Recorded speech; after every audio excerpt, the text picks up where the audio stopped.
Siya si Graciela Amanda, isang dalagang lumaki sa squatter. Siga akong kumilos, ngunit sa kabila nun ay hindi may pagkakailang may taglay na kagandahan. Tumigil na siya sa pag-aaral sapagkat hindi sapat ang perang kinikita ng kanyang ama sa pagkukonstruksyon upang siya ay pag-aralin. Ngayon nga ay nagtatrabaho na lamang siya sa talyer ni Mang Guryo. Sigaman kung kumilos si Sai ay attracted siya sa mga lalaki. Naniniwala rin siya sa destiny. Mahilig rin siyang manood ng mga K-drama.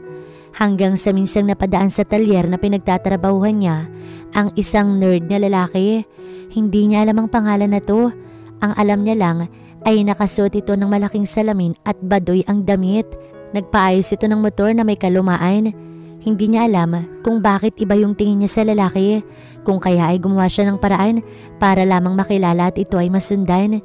Minsan ngang hating gabi ay sinundan niya ang lalaki nang mapadaan ito sa kabaan ng Ortigas Avenue.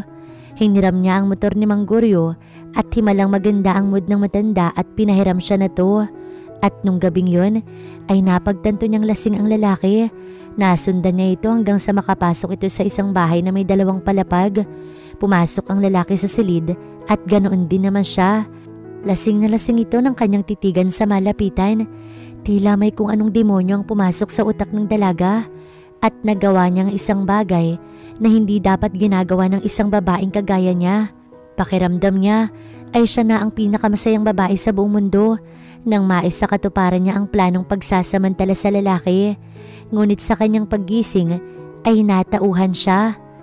Pinagsamantalahan lang naman niya yung lalaki kung saan napagtanto niyang dihado siya sapagkat siya ang babae, siya ang mayroong puri na kailangan niyang ingatan at ang mas nakakahiya pa ay maraming tao ang nakapalibot sa kanila habang sila ay natatakpan lamang ng kumot. Binilang niya ang mga ito at 3 ang mga taong naroroon, isang ginang, isang babae na kasing edad niya at isang ginoo na kasing edad ng kanyang tatay. Nakilala niya ang ginoo sapagkat madalas niya itong makita sa mga dyaryo. Ito rin ang ginoo na nagbigay ng malaking tip sa kanya sa pag-ayos ng sasakyan na to. Hindi siya maaaring magkamali. Ito ay isang magaling na businessman sa buong mundo. Napakislot pa ang dalaga ng bahagyang niyugyug ng ginang ang braso na ngayon tulog na tulog pang lalaki.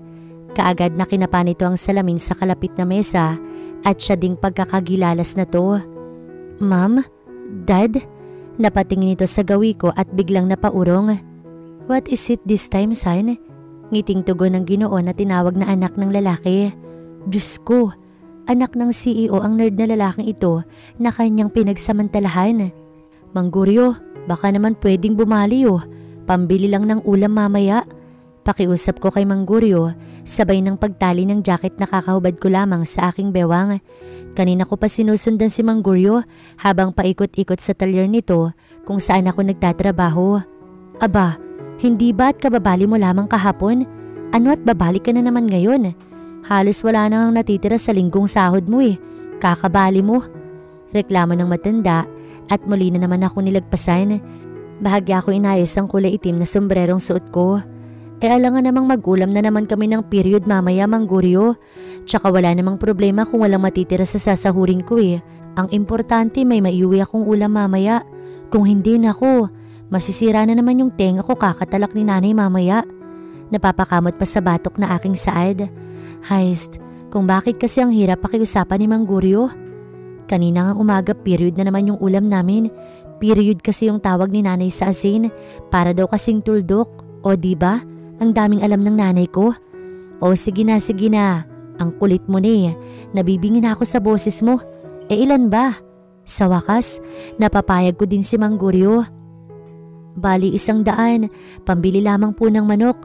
Tapos 50 pambili ng mga sahog. 150 po lahat, Mang Guryo. Napapangiti pa ako at bahagyang nangangalay na ang kamay ko habang hinihintay na iabot sa akin ang perang binabali ko. Tinignan muna ako ni Mang Guryo na para bang hindi alam ang gagawin sa akin pagkuha inabot na din sa akin ang perang hiningi ko. Sa wakas, makakatikim na naman yung nanay ko ng manok mamaya. Hindi ko na maririnig yung pagtatalak niyang hanggang mag-umaga. Humakbang na ako at akma na sanang aalis nang magsalita si Mang Guryo.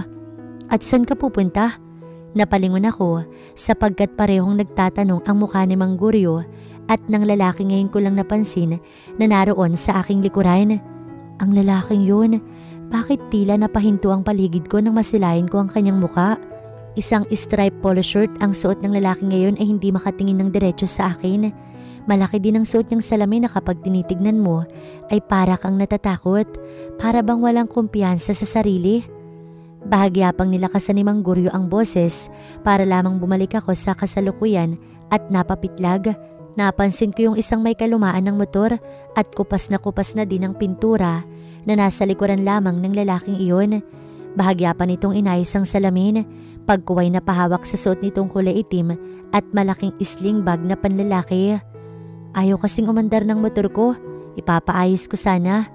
Nakayuko pa rin ito at tila ba hindi magawang makipagtitigan sa akin. Humakbang ako pabalik nang mapagtantong hindi pa pala uwian. Minasdan ko ng maigi yung motor ng lalaki at gano'n na lamang ang pag-iwas niya kapag nadaan ako sa kanyang harapan. Mukhang panahon pa ng kopong-kopong tong motor mo, kaya siguro ayaw nang umandar. Pagod na, kaya palitan mo na. Lingon ko sa lalaki na kagad namang napayuko. Hindi man lang ito sumagot, kaya napagdesisyonan ko na lamang na ayusin na lamang sapagkat dagdag kita rin yun para lalong mapalaki yung alaga ni Mang Guryo sa tiyan. Ilang minuto lang na pagkakakalikot at ayun, napaandar ko na yung motor ng lalaki na kagad bumakas sa mukha ang tuwa nang makitang napaandar ko ang kanyang motor. Ayan, ayos na, pero wag ka nang magtataka kung hindi din magtatagal ha, luma na kasi yan eh. Sabay abot ko sa kanya ng susi na inabot naman niya na nakayuko pa rin. Salamat, magkano? Tipid na tanong niya sabay bukas ng zipper ng bag na kanyang daladala. Sa tingin ko ay namumulubi din yung isang ito. Luma na rin yung suot niyang sapatos. Gulo-gulo rin ang kanyang buhok.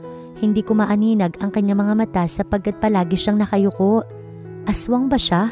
Sa isip ko, napangiti ako dahil sa lawak ng aking imahinasyon.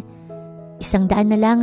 Sabi ko sabay hubad ulit ng jacket na nasa aking bewang. Papagabi na kasi at ramdam ko na malamig na ang simoy ng hangin. Papalapit na rin kasi ang Pasko. Nakita ko na namang kumuha ng 100 ng lalaki sa pitaka niya at inabot iyon sa akin. Tinanggap ko naman yun. Umalis na nga yung lalaki at mabilis ang sumakay sa motor niya at pinaandar yun palayo na. Hindi ko alam kung bakit sinundan ko pa rin siya ng tingin na para bang gustong gusto siyang makita ng mga mata ko. Ipinilig ko na lamang aking ulo pagkuway tinungo na ang pwesto ni Mang Guryo upang ibigay dito ang perang binayad ng lalaki sa akin. Mang Guryo, eto na po yung bayad niya. Sabay abot ko ng 150 pesos kay Mang Guryo, ngunit kumunot ang noo nito sabay abot sa pera at sinipat iyon ng maigi. Ano to? Bakit ito lang? Tanong nito na para bang kinaltasan ko pa yung pera. Mang Guryo, wala naman po akong ginamit para ayusin yung motor niya. Halos wala nga po kung kinumpuni dun eh. Alangan namang singilin ko siya ng 500. Sus Mariosep Graciela, kahit kailan ka talaga. Uuwi na po ako Mang Guryo. Nandito naman po si Boboy eh. Paalam ko, ngunit muli akong pinigilan ni Mang Guryo. Ano ka? Ikaw na ang amo ngayon at ikaw ang magdidesisyon kung anong oras ka uuwi. 7:00 pa lang Graciela. Sabay iling pa na ani ni Mang Guryo, kaya napilitan na lamang ako maupo sa tabi ni Buboy habang kumakain ng mani. Dumampot na lamang ako ng mani at nagsimula ng umuya nun. She, bingo tayo mamaya sa plaza. Kagabi, malaki daw ang nadali ni Miroy, kaya ayun nagyabang. Aya sa akin ni Buboy. At ano naman yung ipangbibingo ko? Pambili ko nga lang ng ulam tong hiniram ko kay Mang Guryo. Sabay dampot ulit ng mani at bahagya ko pang initsa sa ere at mabilis na sinalo ng aking bibig. Pahiramin kita mamaya, basta samahan mo ko. Alam mo namang takot akong umalis mag-isa eh. Natawa na lamang ako sa sinabi ni Buboy, kahit kailan talaga ang duwag-duwag na to. 7:00 na ng gabi nang ako ay nakauwi. Mabuti na lang at yung isang kasamahan namin na nagtatrabaho din sa talyer ni Mang Guryo ang nakatoka ngayon sa magdamag na pagbabantay.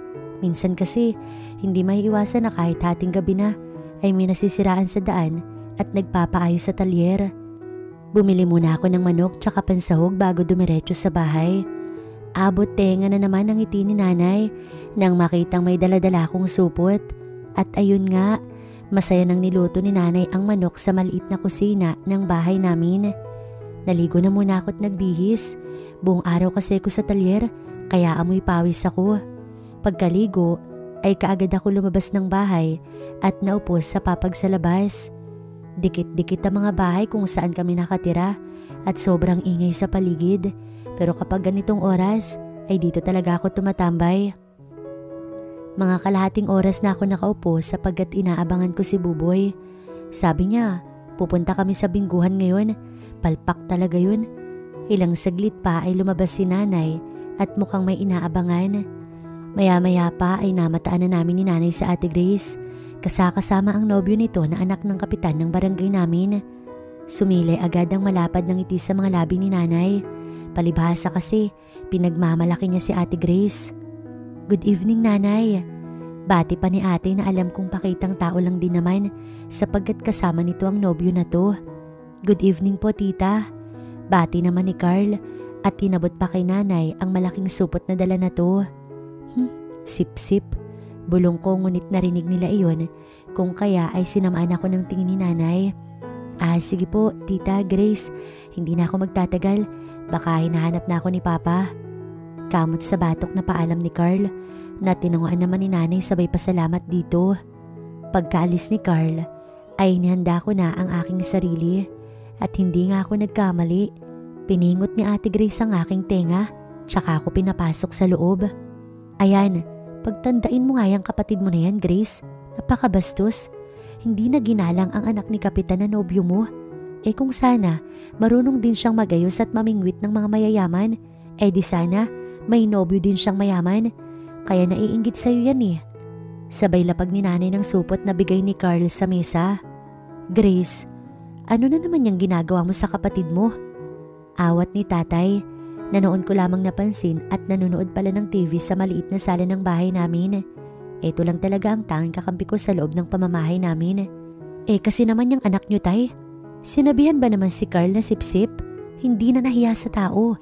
Nagbibigay na nga ng pagkain yung tao Pairap na sumbong ni Ate Grace kay tatay.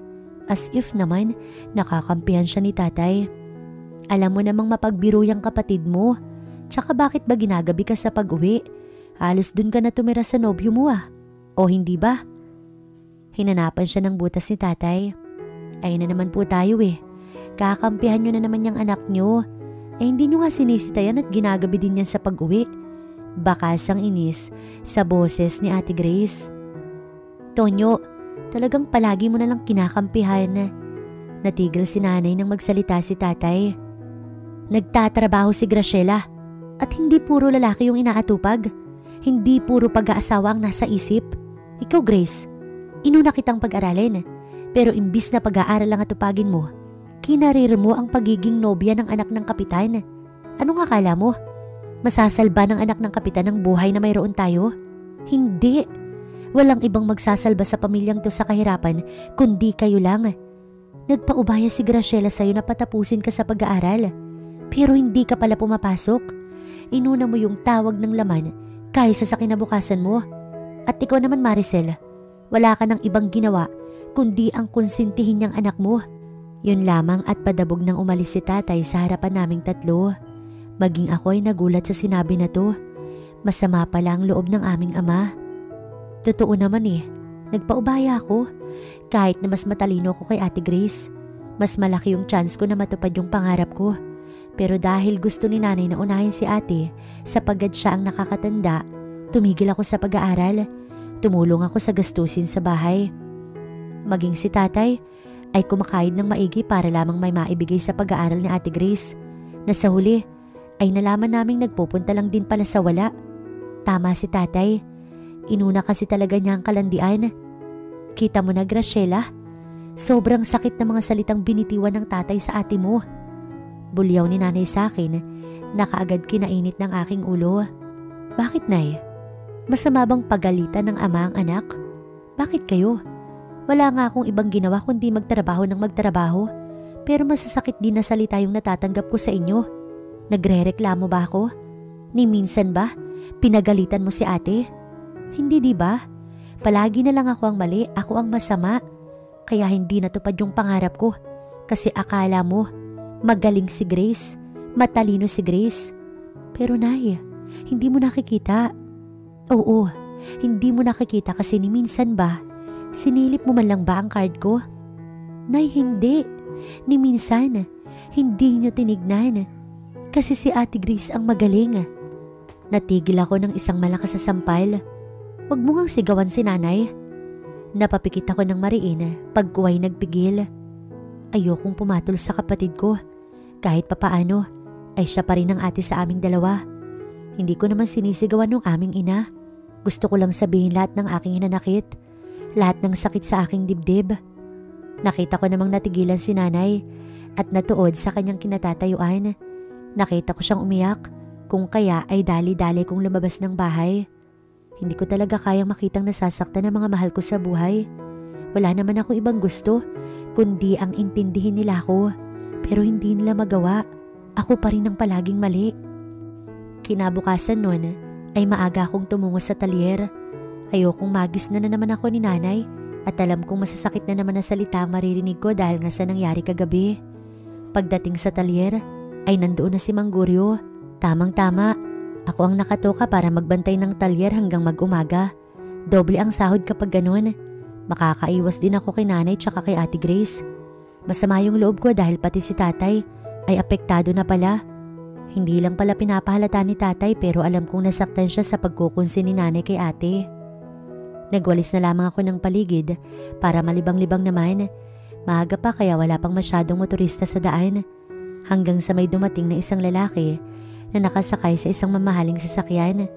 Kapansin-pansin ang suot nitong tuxedo na mamahalin. Maging ang kilos nito ay kagalang-galang. Sa tansya ko ay nasa mid-50s na yung edad na to.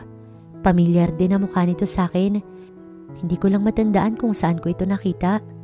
Lumapit ito kay Mang Guryo na sumalubong naman dito. Bakas din ang kabaitan sa mukha ng Ginoo sa kabila ng kanyang tila maotoridad na presensya. Magandang umaga, Guryo. Nais ko sanang magpaayos ng sasakyan ko eh. May sakit yung driver ko kaya hindi siya nakakapag-drive para sa akin. Hindi ko din alam na itong sasakyan na minaneho ko ay may sira pala. Ngiting-ngiti ang Ginoo habang kaharap si Mang Guryo. Kakilala pala ito ni Mang Guryo. Masaya ako na padaan ka, Sir Romeo. Halika, maupo ka muna habang pinapaayos ko yung sasakyan mo. Inakay ni Mang Guryo ang Ginoo na tinawag nitong Sir Romeo. Magkakilala nga sila. Sinenyasan ako ni Mang Guryo upang tignan kung ano ang problema sa magarang sasakyan na nasa aking harapan. Magalang ko namang hiniram ang susi ng Ginoo at binigay naman ito sa akin yon. Pumasok na ako sa sasakyan at in-start iyon. Ilang saglit pa ay bumaba na ako upang buksan ang harapan nun. Ilang minuto lang na pagkukumpuni ay naayos ko na ang sira nun at binalik ang susi sa matanda. Magiliw ang ngiti ng matanda sa akin na para bang hindi ito nandidiri sa itsura ko ngayon ay pawis na. Binigay nito kay Mang Guryo ang bayad. Pagkuway, inabutan ako ng pera. Para sa iyong magaling na pagkukumpuni. Heto, tanggapin mo ito. Tip ko yan sa'yo. Ngiti-ngiti ang Ginoo, ngunit hindi ako. Nakaawang ang aking mga labi nang makita kung ilan yung naisibigay ng matanda. 2,000 yun na alam ko kapag tinanggap ko ay makakatulong ng malaki sa amin. Pero masyado pong malaki, sir. Atubili at nakayukong saad ko. Maliit lamang ito kaya tanggapin mo na. Gusto ko kapag nagpaayos ulit ako ng sasakyan ay ikaw ang magkukumpuni. Kaya sige na, tanggapin mo na to. Kailangan ko nang umalis. Wala na ako nagawa nang eto pa mismo yung naglagay ng pera sa aking mga kamay. Nagpaalam na ito kay Mang Guryo at tuloy na ngang pumasok sa sasakyan nito at umalis na. Napalingon ako sa gawin ni Mang Guryo na malawak din ang pagkakangiti. Huwag ka nang mag-inarte dyan, Graciela. Talagang likas na mabait si Sir Romeo. Ngayon, hindi mo na kailangang bumali ng sahod mo sa mga susunod pang mga araw. Sabay talikod ni Mang Guryo at naupo sa kanyang upuan. Romero Residence. Kakalabas lang ng binata sa kanyang silid nang salubungin siya ng kanyang nakababatang kapatid. Kuya Spencer, saan ka na naman pupunta? Kagabi ka nga lang umuwi dito tapos aalis ka na naman ngayon. Nakanguso ang kapatid na babae kung kaya naman nilapitan ito ni Spencer. 2 taon lang ang agwat ng edad ng dalawang magkapatid. Doon na ulit ako matutulog sa binili kong ba... Talaga bang gusto mong bumukod, Spencer? Hindi mo talaga nauunawaan ang iyong ama? San ka mo matutulog?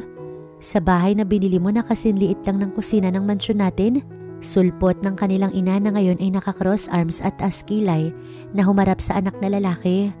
Bahagya namang inayos ni Spencer ang suot na salamin. Nakikita mo ba yung sarili mo, anak? Ikaw ang inaasahan ng daddy mo na siyang hahawak sa lahat ng mga negosyo ng pamilya natin balang araw. Pero anong ginagawa mo? Wala ka ng ibang ginawa kundi ang suwayin siya. Kundi ang iparamdam sa kanya na nagpalaki siya ng anak na suwail. Hawak ni Leslie ang kanyang kuya Spencer sa braso. Alam niya na nasaktan ng kuya niya sa sinabi ng kanilang ina. Paulit-ulit na lang kasi na ganun.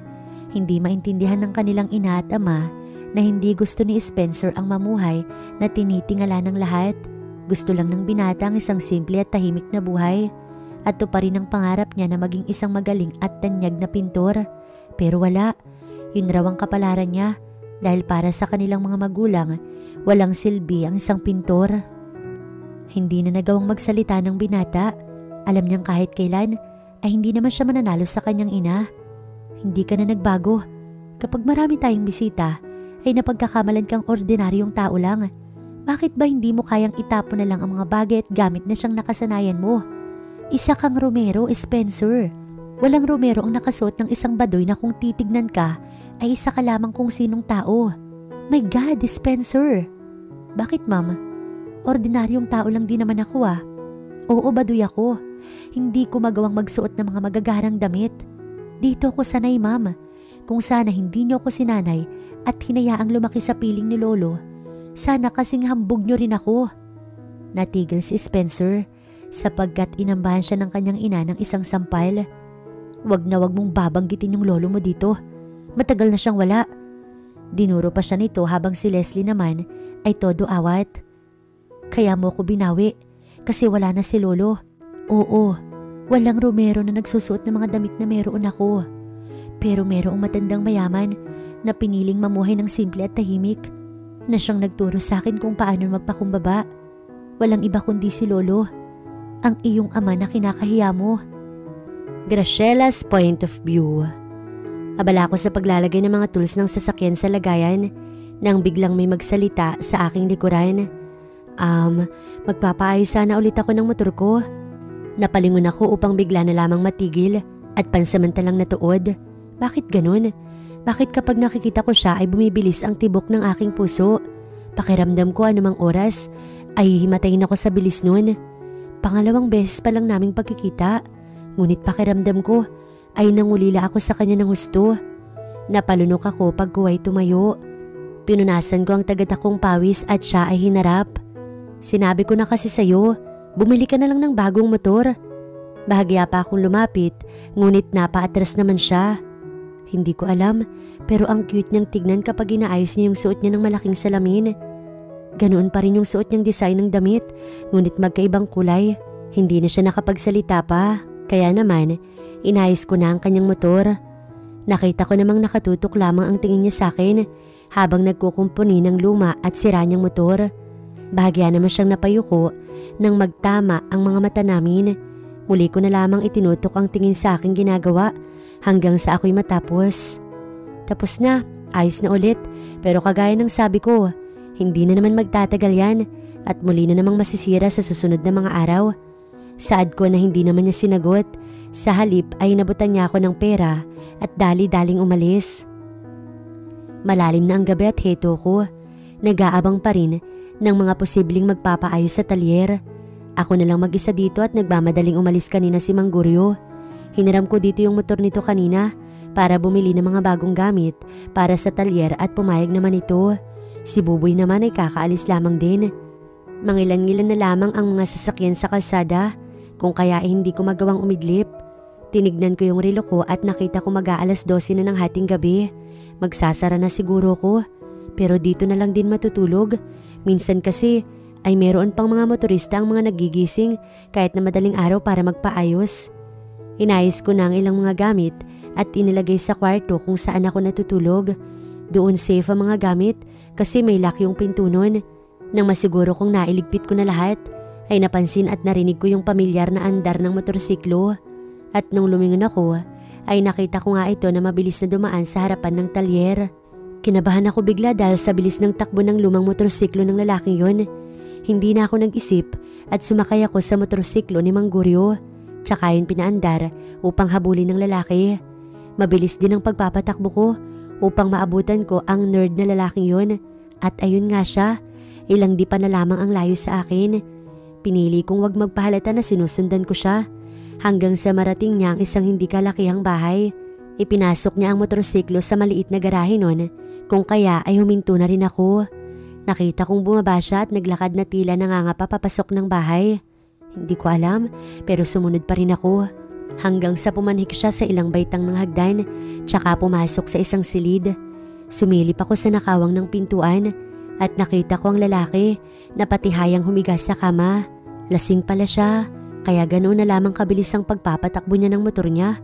Mabuti na lang at walang nangyaring masama sa kanya. Humakbang ako papasok sa silid na iyon at tumitig sa mukha ng lalaki. Heto na naman, bumibilis na naman ang kabog ng aking dibdib. Nanunuyo ang aking lalamunan, kung kaya ay kinakailangan kong lumunok. Lumapit pa ako ng husto upang tignan siya ng malapitan. Nakita kong suot-suot pa rin niya ang itim na malaking sling bag na naroon sa kanyang balikat. Ang salamin na suot niya ay bahagyang nagulo at napunta sa tungkil ng kanyang ilong. Hindi ko napigilan yung sarili kong tanggalin ng malaking salamin na yon at ilapag sa kalapit na mesa. Lumantad sa akin ang nakapikit at gwapong lalaki. Namumula din ang mukha niya sa kalasingan. Hindi ko alam na ganito pala siya kagwapo kapag walang suot na salamin. Kusang gumalaw ang aking kamay at hinaplos ang kanyang makinis na pisngi. Bahagya pa ako napaigtad nang maramdaman ang tila kuryenteng dumaloy sa aking braso hanggang sa aking sikmura. Nawala ako sa sarili at nilapit ko pa ang aking muka sa kanyang muka. Sobrang lapit na halos hindi na ako makahinga. Unti-unting bumaba ang aking mga labi sa kanyang mapupulang labi. Amoy na amoy ko yung alak, ngunit hindi iyon hadlang upang matigil ako at magising sa ginagawa. Bagkus ay mas lalo pa ako nahipnotismo ng pagkakalapit naming iyon. Hanggang sa tuluyan ng lumapat ang aking mga labi sa kanyang labi. Mainit, malambot at tuluyan na ako napapikit nang hindi ko inaasahang gumanti siya sa aking halik. Nalilito ko sa pakiramdam, para akong sasabog, parang gusto kong lalong mapadikit sa kanyang katawan. Hanggang sa pareho na kaming nawalan ng kontrol at hindi napigilan na may mangyari sa amin. Nagising ako na hindi makapaniwala sa aking nagawa.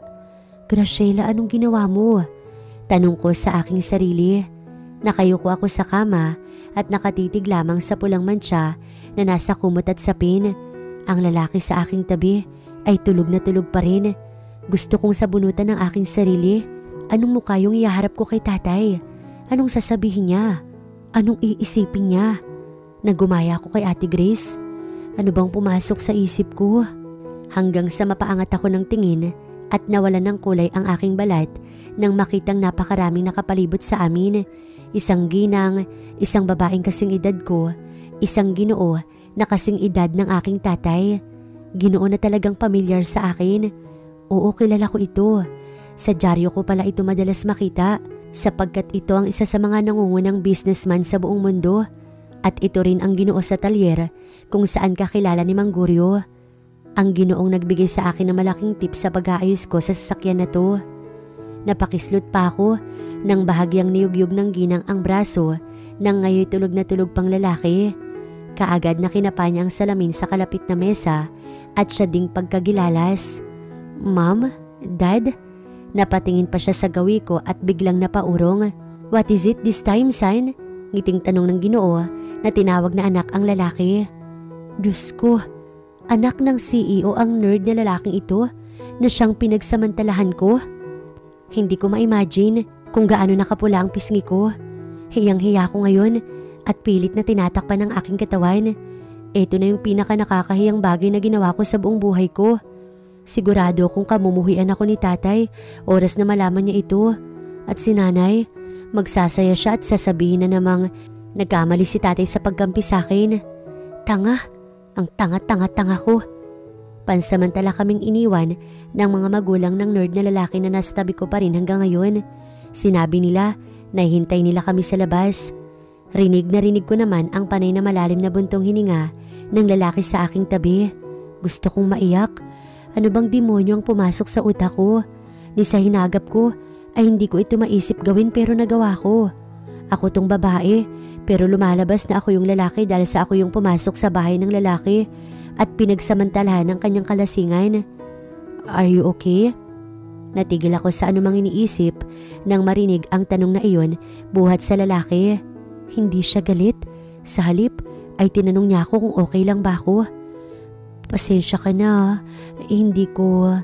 Naudlot ang sinasabi ko nang naramdaman kong dahan-dahan siyang nagsuot ng damit sa ilalim lang ng kumot kung saan nakatago ang mga katawan namin. Pagkatapos ay tumayo na siya at muli akong hinarap. Hindi siya tumingin ng diretso sa akin at sa sahig lamang nakatitig. Lalabas na ako, magbihis ka na. Hinihintay nila tayo sa labas. Napamaang ako nang humakbang na siya patungo sa pintuan at binuksan iyon at saka lumabas na. Naiwan ako mag-isa sa silid na yun. Halos hindi maipinta ang mukha ko dahil sa nangyari. Pero pinili kong magbihis upang harapin kung ano man ang sasabihin at gagawin sa akin ng pamilya ng nerd ng lalaking iyon. Yukong-yuko ako nang lumabas at halos hindi ko na marinig ang boses ng mga taong naghihintay sa akin sa ibaba ng ilang baitang ng hagdan dahil sa bilis ng tibok ng aking puso.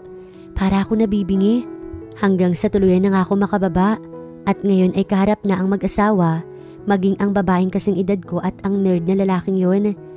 Nanlilisik ang mga mata ng ginang sa akin, ngunit taliwas roon ang mukha ng asawa nitong Ginoo na nasa tabi lamang na to.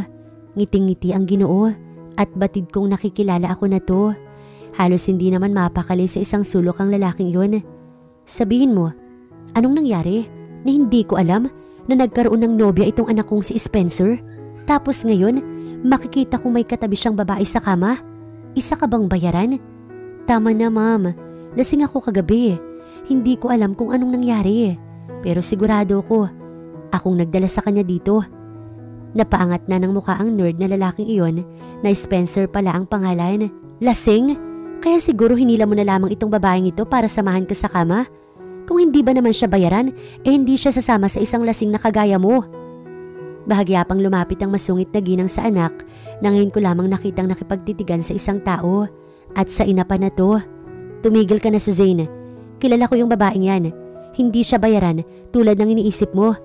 Bakit ba hindi mo mapigilan yung sarili mo na manghusga kaagad ng tao? Boses iyon ng Ginoo na nakikipagtitigan din sa asawa na to. Nakita kong natigil naman ang ginang, ngunit hindi nawala ang mabagsik na tingin na ginagawad niya sa akin. Pasensya na po kayo. Pangako hindi ko po kayo guguluhin. Nagkamali po ako. Hindi ko na po inuulitin. Pakiusap, hayaan niyo na po kung umalis. Isa lang po itong pagkakamali. Hindi po dapat ito seryosohin. Ang isang bagay na maaaring makabuo ng aking unang apong tagapagmana ay hindi pwedeng baliwalain.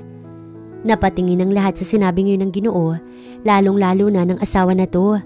Nagtatanong ang mga mata nito ukol sa kung anong ibig sabihin na to. Alam ko kung anong nais itong mangyari. Kung hindi lang importante ang lakad natin, ay hindi sana kami napadaan dito sa bahay mo, Spencer. Hindi sana namin nasaksihan ang magandang pangyayaring ito. Sa ngayon, iiwan muna namin kayo para makapag-usap kayong dalawa. Tayo na. Nilingon pa ng Ginoo ang asawa at anak na babae na walang ano-anong sumunod naman dito. Ngunit bago tuluyang makalabas, ay lumingon ng kapatid ni Spencer at nginitian ako ng pagkatamis-tamis. Natuon ang paningin ko kay Spencer. Nakayuko siya at malalim ang iniisip. Bahagya akong lumapit pag kuway nagsalita. Hindi ba niya ako nakikilala? Huwag kang mag-alala. Sigurado akong hindi magbubunga yung nangyari sa atin. Pasensya ka na. Magbunga man o hindi, ay hindi kita pwedeng pabayaan. Lalaki ako, babae ka. Sinong talo sa ating dalawa? Hindi ba ikaw? Pero hindi ako ganong klaseng tao. Dinungisan ko yung puri mo at hindi ko yung tatalikuran. Napatda ako nang sa unang pagkakataon ay nagkatitigan kami, mata sa mata. At muli kong naramdaman ang mga nagliliparang paru-paro sa aking sikmura. Mag-isip ka, Graciela. Ikakaya ka ng tatay mo. Tumakbo ko palabas at saka lumabas ng bahay.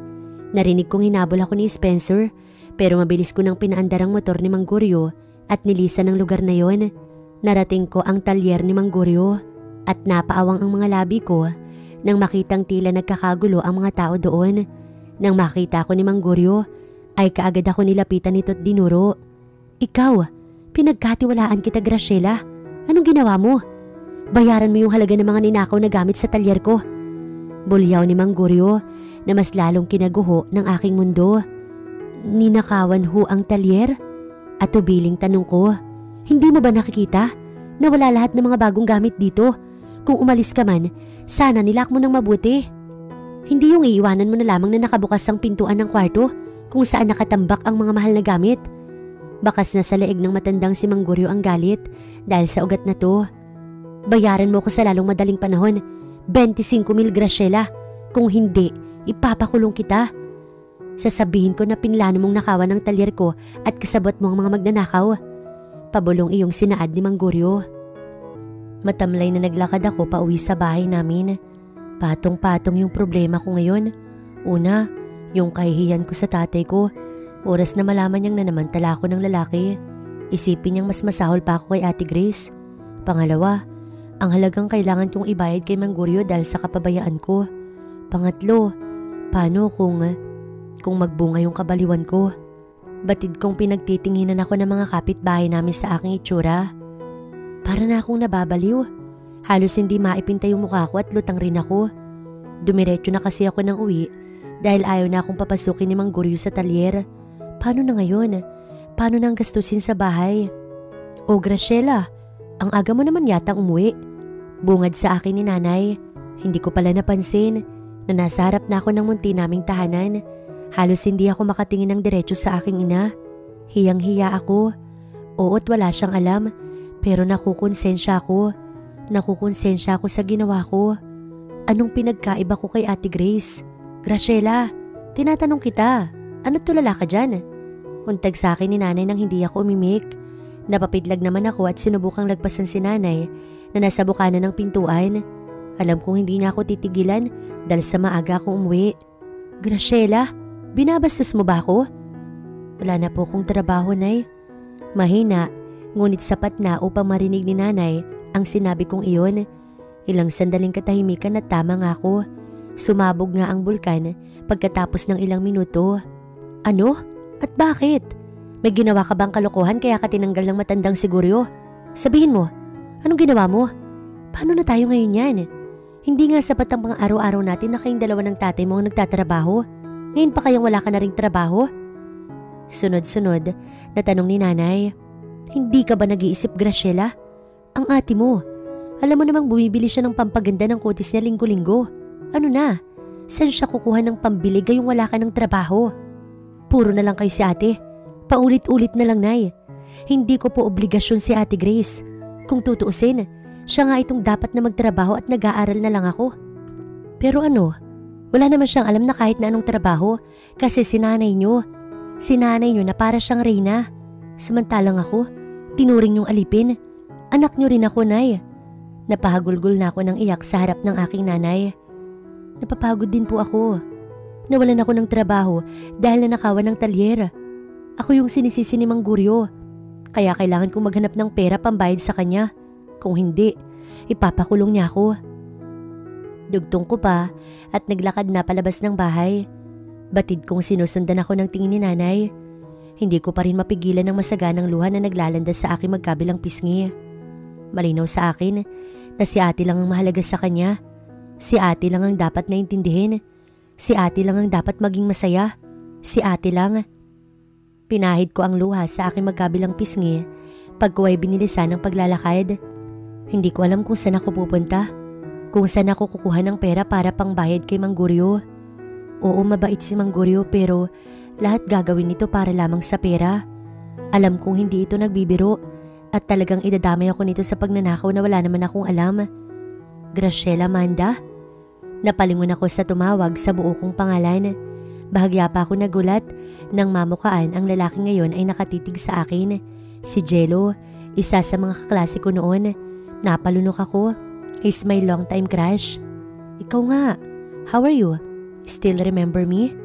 Nakangiti na ang lalaki sa harap ko, sabay hakbang palapit sa aking gawi. Napaawang naman ang labi ko at hindi alam kung anong gagawin.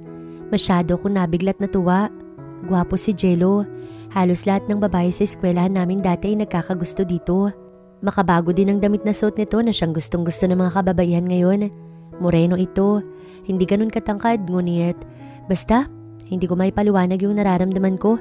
Oras na makita ko yung mukha nito noon, hanggang ngayon.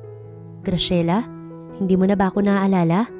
May pag-aalangan sa boses na to. Jello, right? Kunwari pa ay tanong ko. Ang totoo, hindi ko naman nakalimutan ang gwapo niyang mukha. Yes, ako nga. I'm glad you still remember my name. Malawak ang ngiti nito habang magiliw na nakatitig sa akin. Wait, are you okay? Namumula kasi yung mga mata mo eh. Are you crying? Gumuhit ang pag-aalala sa mukha na to. Kaagad naman akong tumawa ng peke. Hindi. Napuwing kasi ako. Kamusta ka na?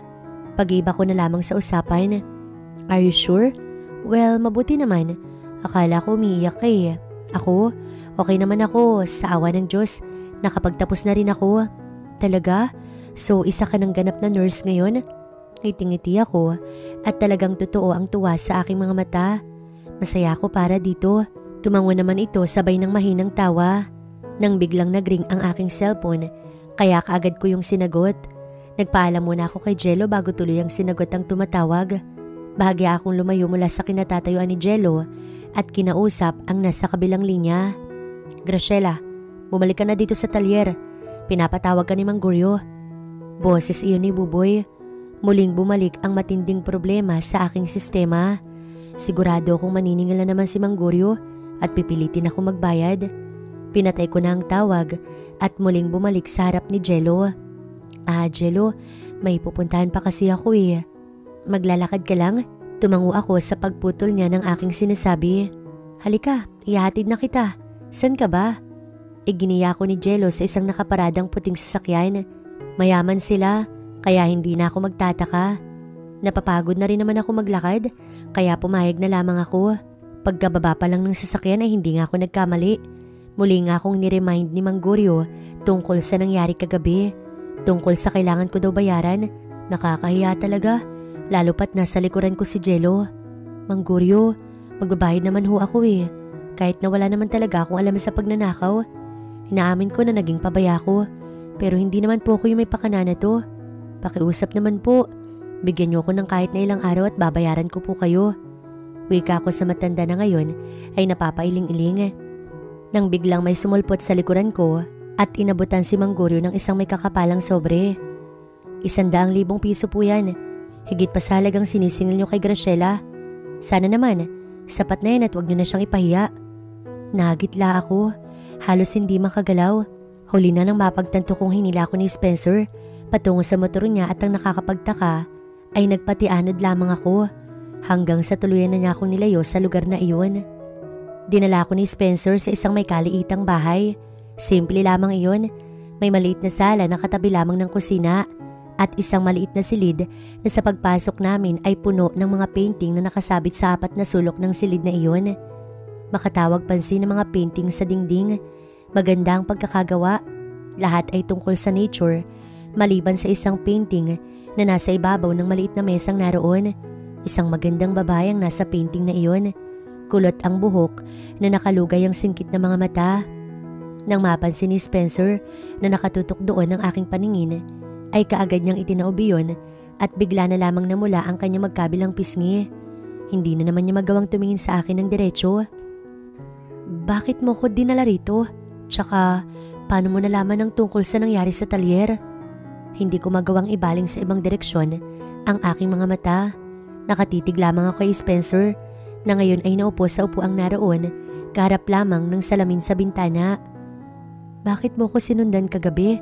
Sa halip ay sagot niya habang sinisipat ang isang painting na malapit lamang sa kanyang kinaupuan. Napalunok ako, parang biglang umurong ang aking dila. Hindi ko siya magawang sagutin sapagkat maging ako ay hindi alam kung bakit ko nga ba siya sinundan. Pasensya ka na, lasing din kasi ako kagabi, kaya pumasok ako sa silid mo. Maniwala ka, hindi ko naman sinasadya. Aksidente lang ang nangyari. Napakagat pa ako sa pang-ibabang labi ko nang lihim na mapahiya sa sarili. Sinadya mo naman talaga, Graciela. Nagsinungaling ka pa na lasing ka, samantalang hindi ka pa nakatikim ng alak sa tanang buhay mo. Anang isang bahagi ng aking isipan. Sinabi ko naman sa'yo, di ba? Na huwag kang mag-sorry. Gusto ko lang malaman kung bakit nangyari yun. Alam mo ba kung ano na yung mangyayari ngayon? Sabay lingon niya sa akin. God, nawawala talaga ako sa focus kapag nagtatama ang mga mata namin. Ano bang mayroon sa lalaking to? Magpapakasal tayo sa lalong madaling panahon. Ano? Seryoso ang mukha niya at mababakas ang labis na lungkot sa kanyang boses. Yun ang turo sa akin ng lolo ko. May nangyari sa atin. Oo nga, at aksidente lamang yun. Pero hindi pa rin mababago no na dinungisan ko yung puri mo bilang isang babae. Maaaring magbunga ang lahat at ayoko mabuo yung bata nang hindi pa tayo kasal. Sa lubong ang kilay, nakaawang ang mga labi at halos hindi ako makapaniwala sa narinig. Ako? Magpapakasal? Alam ba niya kung ano yung ibig sabihin ng kasal? Napailing ako sa harap niya pag kuway nagsalita. Sagrado ang kasal. Alam mo bang kapag nagpakasal tayo, ay habang buhay na tayo magsasama? Ayos lang ba sa'yo na magsama tayo na walang pagmamahal sa isa't isa? Tanong ko sa kanya, ngunit hindi man lang siya natinag. Tsaka sigurado kung walang mabubuo. Isang beses lang nangyari yun, kaya paano mabubuntis ka agad ako? Pasensya ka na, pero hindi ko gusto yung magpakasal sa'yo ha. Kailangan ko pang tulungan yung mga magulang ko. Hindi pwede. Kailangan mo magpakasal sa akin. Lahat ng bagay ay natututunan. I'm sure, matututunan din natin ang... Saglit siyang huminto sa pagsasalita, pagkuway umiwas ng tingin. Matututunan din nating mahalin ng isa't isa. Mahina na iyong binigas na tila ba isa iyong malaking bikig sa kaniyang lalamunan. Napailing ako. Tutol ako sa nais niyang mangyari. Magwawala si tatay. Oras na malaman niyang ikakasal na ako at mauuna pa ako kay Ate Grace. Bigyan mo ko ng isang buwan. Pagkatapos ng isang buwan, ay malalaman ko na kung talaga bang nagbunga ang nangyari sa atin. At sa araw na yun, papayag ako magpakasal sa'yo. Please, pumayag ka na. Yun lang ang hihilingin ko. Nang sa ganun, hindi tayo matali sa isa't isa, sa isang bagay na walang kasiguraduhan. Pakiusap ko pa sa kanya at kulang na lamang ay lumuhod ako para lamang siya ay pumayag. Oo, tama. Attracted ako sa kanya. Bumibilis yung tibok ng puso ko kapag siya ay nandyan. Pero mali pa rin pakasalan niya ako dahil lamang sa nangyari sa amin na ako naman talagang may kasalanan. Laking tuwa ko nang siya ay aking mapapayag. Batid kong labag sa loob niya ang pagpayag niyang yun, pero ang mahalaga ay pumayag siya. Umakto na ako nga alis, ngunit natigil ako at muli ay nagsalita. Hindi ko alam kung mababayaran ko yung halaga na binigay mo kay Mang Guryo. Doble pa yun sa doble. Ngayong binayaran mo siya ng ganun kalaki, ay mas lalo lang akong mahirapan dahil mas lumaki yung kailangan kong bayaran. 25,000 lang yung kailangan kong bayaran kay Mang Guryo, pero binayaran mo siya ng 100,000 pesos. Ngayon, hindi ko alam kung saan ako kukuha ng ganun kalaking pera para lamang mabayaran ka. Pero huwag kang mag-alala. Kalimutan mo na yon. Maliit na halaga lamang yon. Hindi mo ko kailangang bayaran. Pareho kaming napatingin sa isang pirasong papel na nilipad ng hangin na pumasok sa nakabukas na bintanang salamin. Nasa harap ko na iyon, kaya dinampot ko at binasa ang nakasulat doon. Habang buhay kitang hintayin, Ivy. Love, Spencer. Iyon ang eksaktong mga salita na nakasulat sa kapirasong papel na yon. Bakit bigla yatang nanikip ang aking dibdib? Bakit may kaunting kirot akong naramdaman nang mabasa ko yung sulat na yon? Hindi ko na malayan na lumapit na pala si Spencer sa akin at nakuha niya na ang papel na hawak ko. Bahagya niya pa yung tinago, ngunit nabasa ko na. Wala namang problema eh. Kung may babae siyang hinihintay at minamahal, sino ba naman ako? Pero masakit. Bakit masakit? Bakit apektado ko? Tanong ng aking isipan. Ihatid na kita sa inyo o di kaya sa talyer. Tawagan mo ko pagkatapos ng isang buwan. Inihatid nga ako ni Spencer sa talyer pagkatapos ng pag-uusap namin na iyon. Pero umuwi ako at nagpahinga. Hindi ko inalintana mga masasakit na salitang narinig ko kay nanay. Pakiramdam ko, sobra akong pagod dahil sa mga nangyari. Ang daming mga nangyari sa loob lamang ng ilang oras. Ayoko munang alalahanin ang lahat. Magsisisi lamang ako na sa isang iglap lamang ay nawala ang pinaka-iniingatan kong puri. Isang linggo ang lumipas ay hindi na ako nagulat sa aking paggising. Buntis ka? Boses iyon ni tatay. Kakalabas ko lamang ng aking maliit na silid at iyon kaagad ang bumungad sa akin. Sabihin mo, buntis ka nga ba? Galit na galit si tatay at pumagit na si nanay. Tonyo, tama na. Makakasama sa anak mo yung umiiyak. Maawa ka naman sa magiging apo mo. Pakiusap ni nanay sa harap ni tatay na nagtitimpi lamang nasaktan si Ate Grace na ngayon ay umiiyak na. Buntis si Ate Grace? Naisatinig ko na kinalingon nilang lahat sa akin. Huwag ka nang dumagdag, Graciela. May matres ang ate mo kaya malamang na mabubuntis siya. Hindi natapos si nanay ang sasabihin nang magsalita si tatay. May matres siya pero wala siyang asawa. Hindi siya dapat mabubuntis. Halika, kailangan kang panagutan ng lintik na lalaking yon. Hinila ni tatay sa Ate Grace, ngunit ito ay nagmamatigas. Tay, umalis na ho si Carl. Hindi ko alam kung saan siya pumunta. Tinakasan ho niya ako. Humahagulgol na iyak ni Ate Grace na kaagad niyakap ni nanay. Problemado ngayon si tatay. Pati na nga rin ako. Ngayong magkakaanak na si Ate Grace, siguradong mas lalo kaming maghihirap. Sinabi ko na nga bang walang ya talaga yung Carl na yun? Kung lalaki ba naman siya, bakit natatakasan ng responsibilidad niya sa ate ko? Kahit naman gaano kasama yung ate ko, ate ko pa rin yun. Kailangan ko na yung kumayad ng doble para makatulong ako sa panganganak ni ate. Pamangkin ko yun, kaya hindi ko pwedeng pabayaan. Bakit ba kasi walang masyadong nagpapaayos ng sasakyan ngayon? Kanina pa ako abang ng abang pero wala talaga. Hindi naman sa gusto ko na may nasisiraan sa daan, pero kasi sa ganoong paraan lamang kami kumikita ng malaki. Kapag kasi marami ang nagpapaayos, ay madadagdagan ng sahod namin sa isang araw. Hindi ko na yata mabilang kung nakailang buntong hininga na ako. Nang biglang may humintong sasakyan sa harap ko at namukaan ko agad ang sakay nun, si Jello. Bumaba ito ng sasakyan at sinabi magpapaayos daw ito kaya naman natuwa ko. Kaagad ko nang kinuha ang lalagyan ng tools at humanda ng ayusin ang sasakyan ni Jello nang sumulpot naman sa likuran ko si Spencer. Magtatatlong linggo na rin pala kaming hindi nakikita pagkatapos ng pag-uusap namin na yon. Hindi ko alam pero biglang namula ang mukha ko pag ko ay napaiwas ng tingin at tutungo na sana sa harapan ng sasakyan ni Jello pero hinarangan ako ni Spencer. Tirik na tirik ang araw. Pag binuksan mo yan, tatama sa iyo yung mainit na singaw ng makina niyan. Saad niya na ngayon ay nakikipagtitigan sa akin. Kung dati ay hindi niya magawang makipagtitigan ng diretso sa akin, ngayon naman ay ako yung hindi kayang tumingin sa mga mata niya. Bakit ganun? Ayoko mang aminin pero namiss ko siya. At bahagya pa ako nakaramdam ng kilig nang inayos niya ng bahagya ang salamin na kanyang suot. Tingin ko kasi ay mas gumagwapo siya kapag ginagawa niya iyon. Graciela! Sabay kaming napalingon ni Spencer sa sigaw na yon na sa paglingon ko ay si Aling Marta pala. Ang kapitbahay namin, may daladala itong supot ng prutas. Aling Marta, bakit po? Magalang kong tanong nang tuluyang makalapit ang Ali. Eto, dalhin mo tong prutas. Ipinasuyo yan ng nanay mo. Maganda yan sa buntis. Saad ng Ali na dahilan kung bakit napatingin sa mukha ko si Spencer. Halos lumuwa ang mata niya nang marinig ang sinabi ni Aling Marta. Mababakas doon ang labis na tuwa. Sige po Aling Marta, akin na po. Dadalhin ko na lamang po mamaya pag umuwi na po ako. Iniabot naman ni Aling Marta sa akin ng supot pag ko ay nagpaalam na itong umalis. Naiwan kaming tatlo ni Spencer at Jello na nakalimutan kong nakatunghay pala sa amin.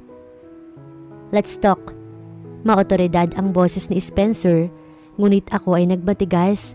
Tumungo ako sa kalapit na mesa kung saan nakapatong ang ilang mga gamit at nilapag doon ang supot ng prutas. Ngunit sumunod pa rin si Spencer at mukhang wala talaga siyang balak na ako ay tantanan. Graciela, may problema ba? Maang na tanong ni Jello na halatang nag-aalala sa pilit na paglapit sa akin ni Spencer. Napahinto naman ang huli at hindi ko inaasahang hinarap niya si Jello. Nagbago na ba talaga ang nerd na ito? Bakit tila yata hindi na siya natatakot sa harapan ng sinuman? Bakit nagagawa niyang makipagtitigan sa mga taong kagaya ni Jello? Gusto ko lang siya makausap. Matigas na saad niya kay Jello, ngunit nilagpasan lamang siya ni Jello at hinila na ako nito patungo sa naghihintay na sasakyan na to. Nagtataka kung tinitigan si Jello sapagkat akala ko ay sira ang kanyang sasakyan. Hindi talaga sira yung sasakyan ko. Binibiro lang kita pero bibigyan naman kita ng bayad. Alam ko kasing pagagalitan ka kapag wala kayong naayos na sasakyan ngayon. Bulong sa akin ni Jello Nang mabuksan nito ang kanyang sasakyan, akma na sana akong papasok doon nang mahigpit na hinawakan ni Spencer ang kaliwang braso ko tsaka ako hinila na naman. Ano ba to? Pakiramdam ko ay mababali na yung mga buto ko sa kakahila ng dalawang lalaking to. Pwede ba? Kailangan ko makausap si Graciela. Kailangan ko makausap ang GF ko. Napakurap-kurap ako sa huling sinabi ni Spencer. Ako? Girlfriend niya? Kailan? Napatingin naman ako kay Jello na mukhang natigilan pag ko ay binitiwan ng braso kong hawak. Hindi na ako nakapagsalita pa nang akayin na ako ni Spencer patungo sa likurang bahagi ng talyer kung bakit kasi mag-isa ko lamang ngayon. Dinala kasi ni Mang Goryo si Buboy sa bilihan ng mga bagong gamit ng talyer. Hindi ba napag-usapan natin na sasabihin mo sa akin? Hindi ako buntis, ate ko yun. Putol ko sa anumang sinasabi niya. Totoo naman kasi, hindi ako buntis. Sigurado ako dun, kaya ano pa yung hinahabol niya sa akin? Hindi ka sigurado. 3 linggo na mula nang mangyari yun. Kung gusto mong matahimik na, pumayag kang dalhin kita sa doktor. Binitiwan niya ang braso kong hawak niya. Bakit ba hindi ka makaintindi? Sinabi ko naman sa iyong hindi nga ako buntis, di ba? Tsaka hindi ako pwedeng mabuntis.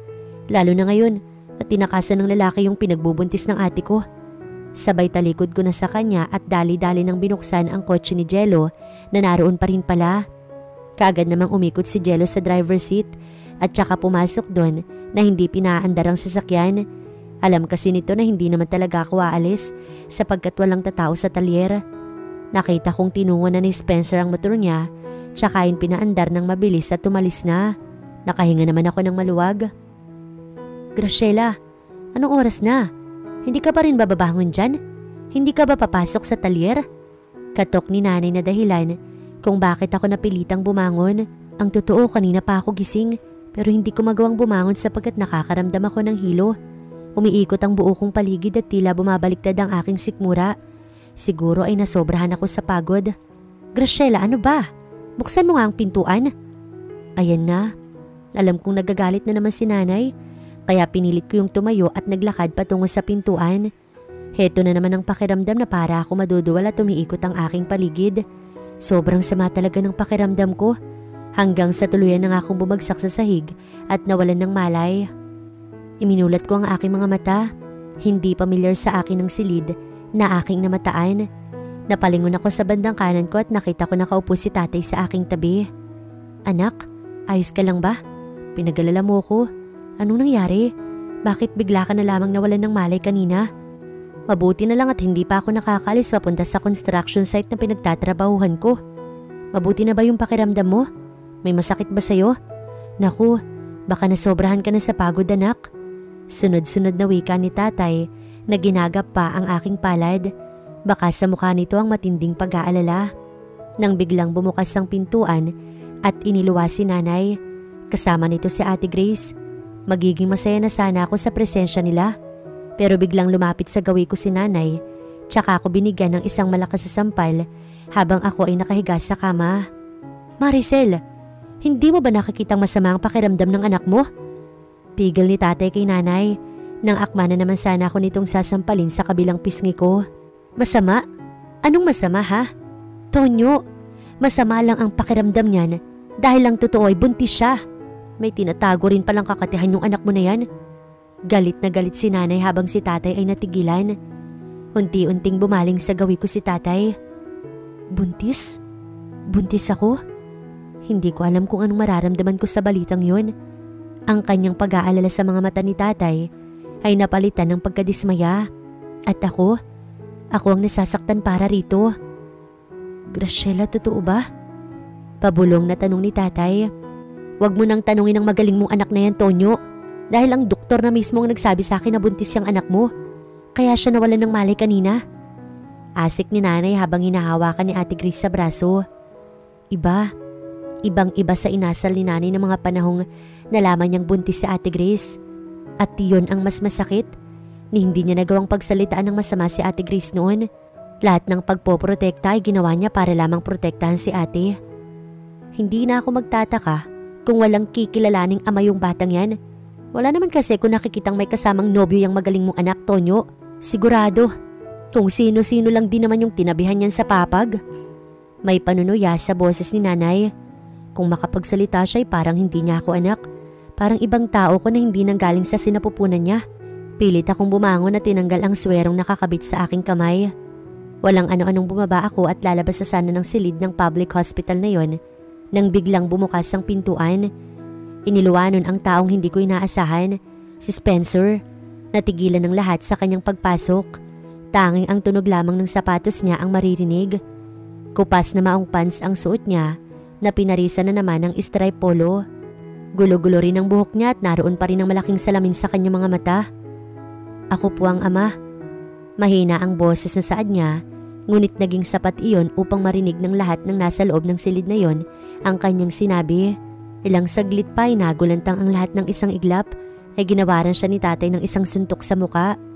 Nasapo niya ang kanang bahagi ng kanyang muka at hinayaan lamang si tatay na muli siyang suntukin. Ngunit sa pagkakataong yon ay humarang na ako. Tay, please. Tama na po. Hagulgol ko sapagkat hindi ko na mapigilan ang mapaiyak. Sabihin mo, paano nangyari to, Graciela? Paano mo nakilala ang lalaking ito? Malamig iyong binigkas ni tatay. Nanibago ko sapagkat sanay akong palaging malumanay ang boses ng aking tatay sa akin. Ako po ang may kasalanan. Huwag po kayong mag-alala. Handa po akong panagutan ang responsibilidad ko kay Graciela. Handa ko po siyang pakasalan. Sabad ni Spencer at humarang sa aking harapan. Saktan niyo po ako, sir. Malugod ko po yung tatanggapin. Pakiusap, huwag niyo lamang pong sasaktan si Graciela. Nakausap ko yung doktor at masela ng pagbubuntis niya. Ayoko pong may mangyari sa kanila ng magiging anak namin. Nakayokong saad ni Spencer nang biglang lumapit si nanay at sinuri ng tingin si Spencer. Ikaw? At ano namang ipapakain mo sa magiging apo namin? Kahit nga siguro sarili mong pantalon na hindi ka makabili. Sa ganyan ba namang forma mo? Saang bundok ka ba nang galing? Napahiya naman ako sa sinabing ni nanay kay Spencer. Hindi lang alam ni nanay kung sino si Spencer. Pero kahit ganun, wala pa rin siyang karapatan para sabihan ng ganun si Spencer. Hindi man lang nagawang sumagot ni Spencer at sa halip ay nanatili lamang itong nakayuko. Tay, nay, wala pong kasalanan si Spencer dito. Ang totoo, ako po ang may kasalanan. Sinundan ko po siya sa bahay niya at pinagsamantalahan ng kanyang kalasingan. Kaya po may nangyari sa amin. Tay, hindi po deserve ni Spencer ang saktan niyo. Wala po siyang kasalanan. Ano man ang dahilan ay wala na tayong magagawa. Dalhin mo yung mga magulang mo sa bahay bukas. Pag-uusapan natin ang dapat pag-usapan. Yun lamang at sinulyapan pa ako ni tatay ng isang matalim na titig. Pagkuway lumabas na ito ng silid na iyon.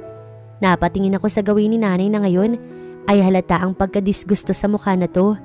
Ilang saglit pa ay hinila na ni nanay si Ate Grace at naiwan kaming dalawa ni Spencer sa loob. Tahimik.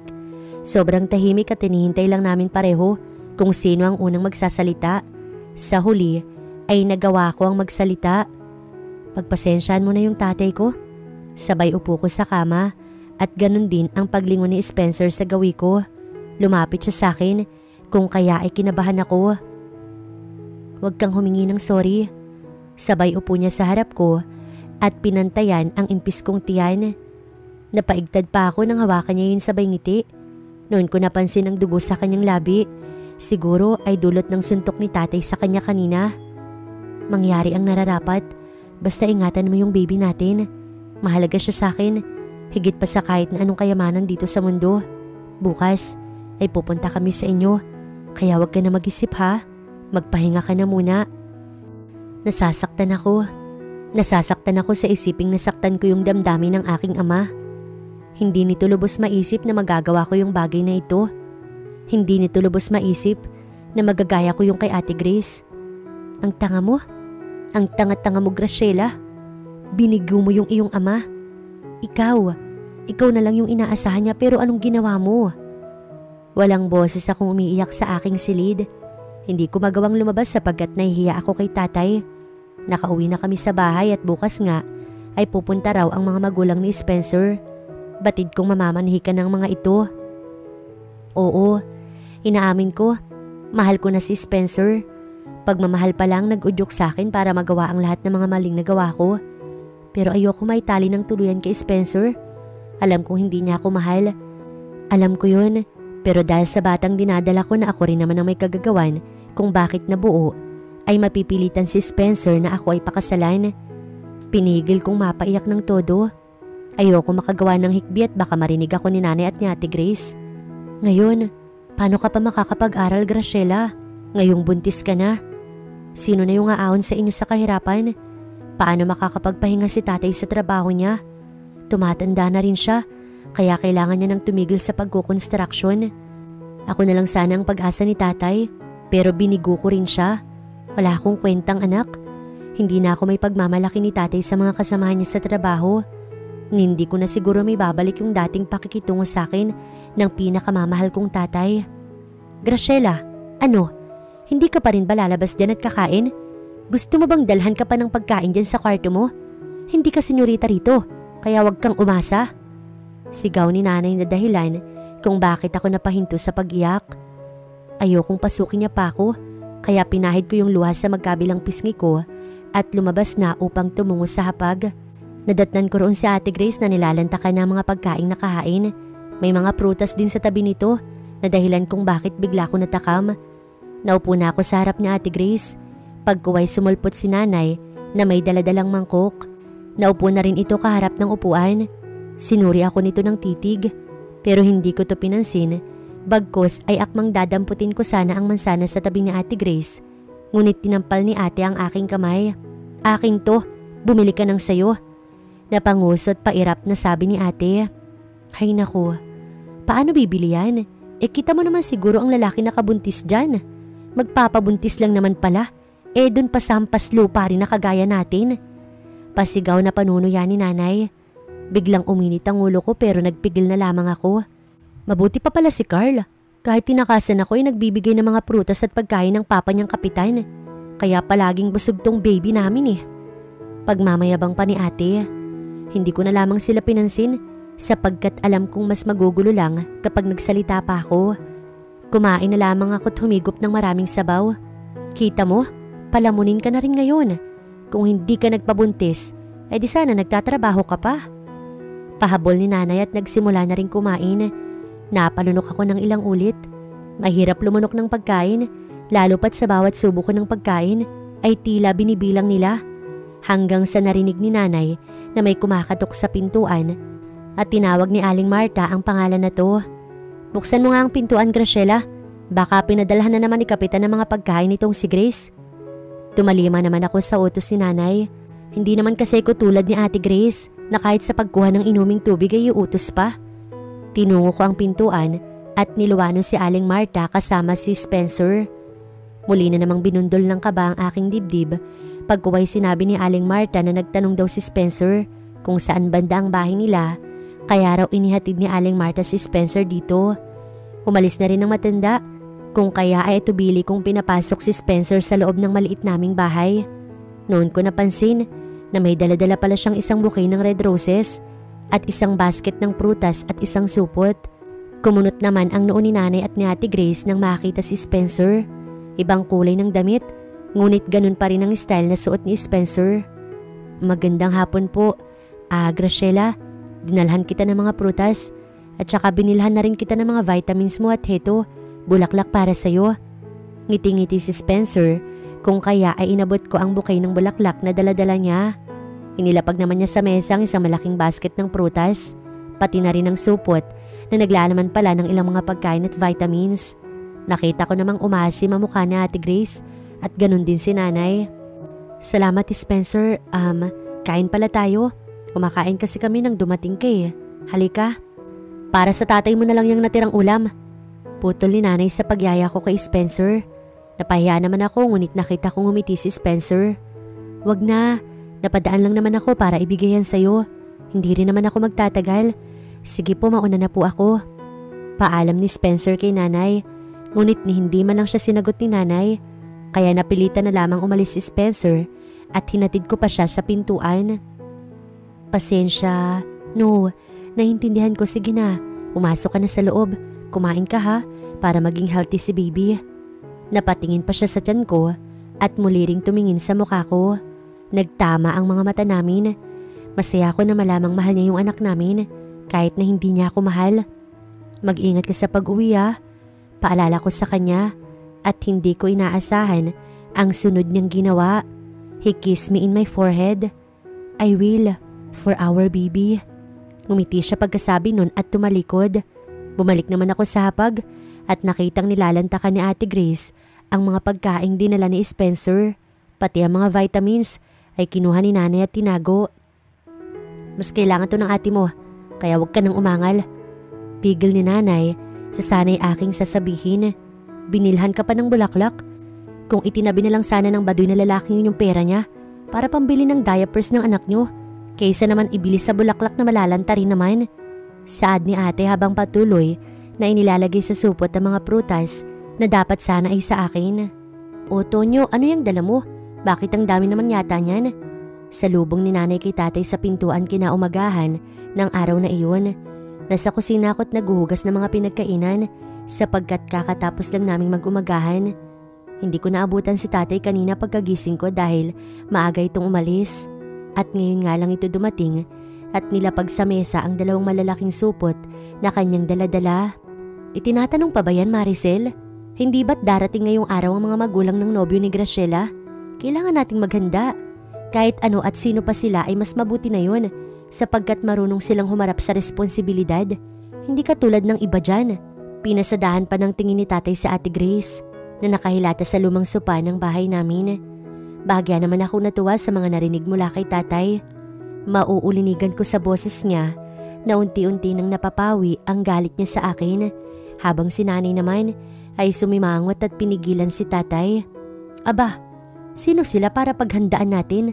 Ang dapat nating paghandaan ay ang panganak ni Grace. Hindi ka sana gumastos pa ng pera para lang dyan sa mga hampas lupang mga magulang ng Spencer na yon. Pasigaw na saad ni nanay. Naririnig mo ba ang sarili mo, Maricel? Panganganak ni Grace? Bakit? Hindi mo ba anak si Graciela at si Grace lang ang inaalala mo? Mabuti nga't pananagutan ng lalaki si Graciela. Samantalang si Grace ay hindi gumamit ng utak. Nagpabuntis sa lalaking walang paninindigan. Sagot ni tatay kay nanay. Kung kaya ay bahagya akong lumapit sa gawin ni tatay. Alalahanin mo, Maricel. Pareho silang anak mo. Pareho silang nanggaling sa'yo. Pero ano at mas pinapanigan mo si Grace? Kapag pareho silang mali ay wag si Graciela lamang ang pinapagalitan mo at hindi si Grace. Natahimik naman si nanay sa sinabi ni tatay. Napabuntong hininga na lamang ako samantalang si Ate Grace ay tutok na tutok lamang sa cellphone. Walang pakialam sa sigawan ng aming mga magulang. Tama na tay. Kahit kailan, hindi ko nahangarin pang mahalin ako ni nanay, kagaya ng pagmamahal niya kay Ate Grace. Mariin ko yung sinambit na dahilan kung bakit natuon ang paningin sa akin ni nanay at tatay. Maging si Grace ay naging masama ang tingin sa akin sapagkat hindi ko na siya tinawag na ate. Huwag kayong mag-alala, Nay. Kapag naikasal na ako kay Spencer, ay hindi na ulit ako papanhik dito sa bahay ninyo. Pwede mo na rin akong kalimutan bilang anak ninyo. Total, isa lang naman yung tinuturing yung anak. Si Ate Grace yun, di ba? Kaya kapag wala na ako dito, mas matututukan nyo na yung tamad yung anak na si Grace. May panunuya sa boses ko, kung kaya ay napatayo si Grace at akmang susugurin ako nang makarinig kami ng ingay sa labas na para bang maraming tao ang nag-uusap at nang dumungaw si tatay sa bintana ay natigil ito at tinungo ang pintuan tsaka iyon binuksan.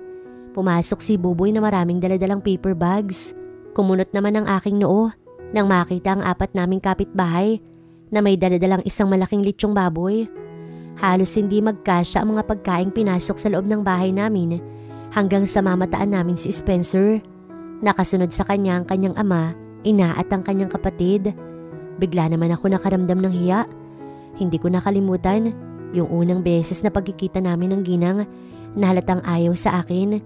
Ngunit anong nangyari at biglang naging malawak ang ngiti ng ginang at mas malawak pa yata ang ngiti nito kaysa sa asawa na to. Ilang saglit pa ay napako ang paningin ko kay Spencer at hindi matukoy kung ano ang nag-iba sa kanya. Hanggang sa tuluyan siyang nakalapit at napansin ko na hindi niya nasuot ang kanyang salamin. Bukod doon ay iba na rin ang damit na suot niya. Hindi na stripe polo at kupas na maong pants. Bagkus ay formal ang kanyang suot, kagaya ng palaging sinusuot ng kanyang ama na tuksido. At ilang beses ako napalunok nang tuloy na siyang makalapit sa akin at natitigan ko siya ng malapitan. Gusto kong sumigaw sa kilig sapagkat ngayon ko lang napansin na sobrang gwapo pala niya. Matangos ang kanyang ilong at magandang hugis ng mga mata. Maging ang kanyang labi ay mapupula na parang kay sarap halikan. Ipinilig ko ang aking ulo upang mawaksi ang mga naiisip kong yun. Napatda naman sa kinatatayuan si Nanay at Ate Grace. Nang makita ng mga ito ang sosyal na dating ng ina ni Spencer, maging ang mabait na kapatid nitong babae. Pinakilala ito ni Spencer sa akin at Leslie ang pangalan na to. Sinabi nitong nagagalak na itong makarga ang magiging anak namin ni Spencer na pamangkin nga na to. Marami pala sa kapitbahay namin ang naroon at tila namamangha ang mga ito.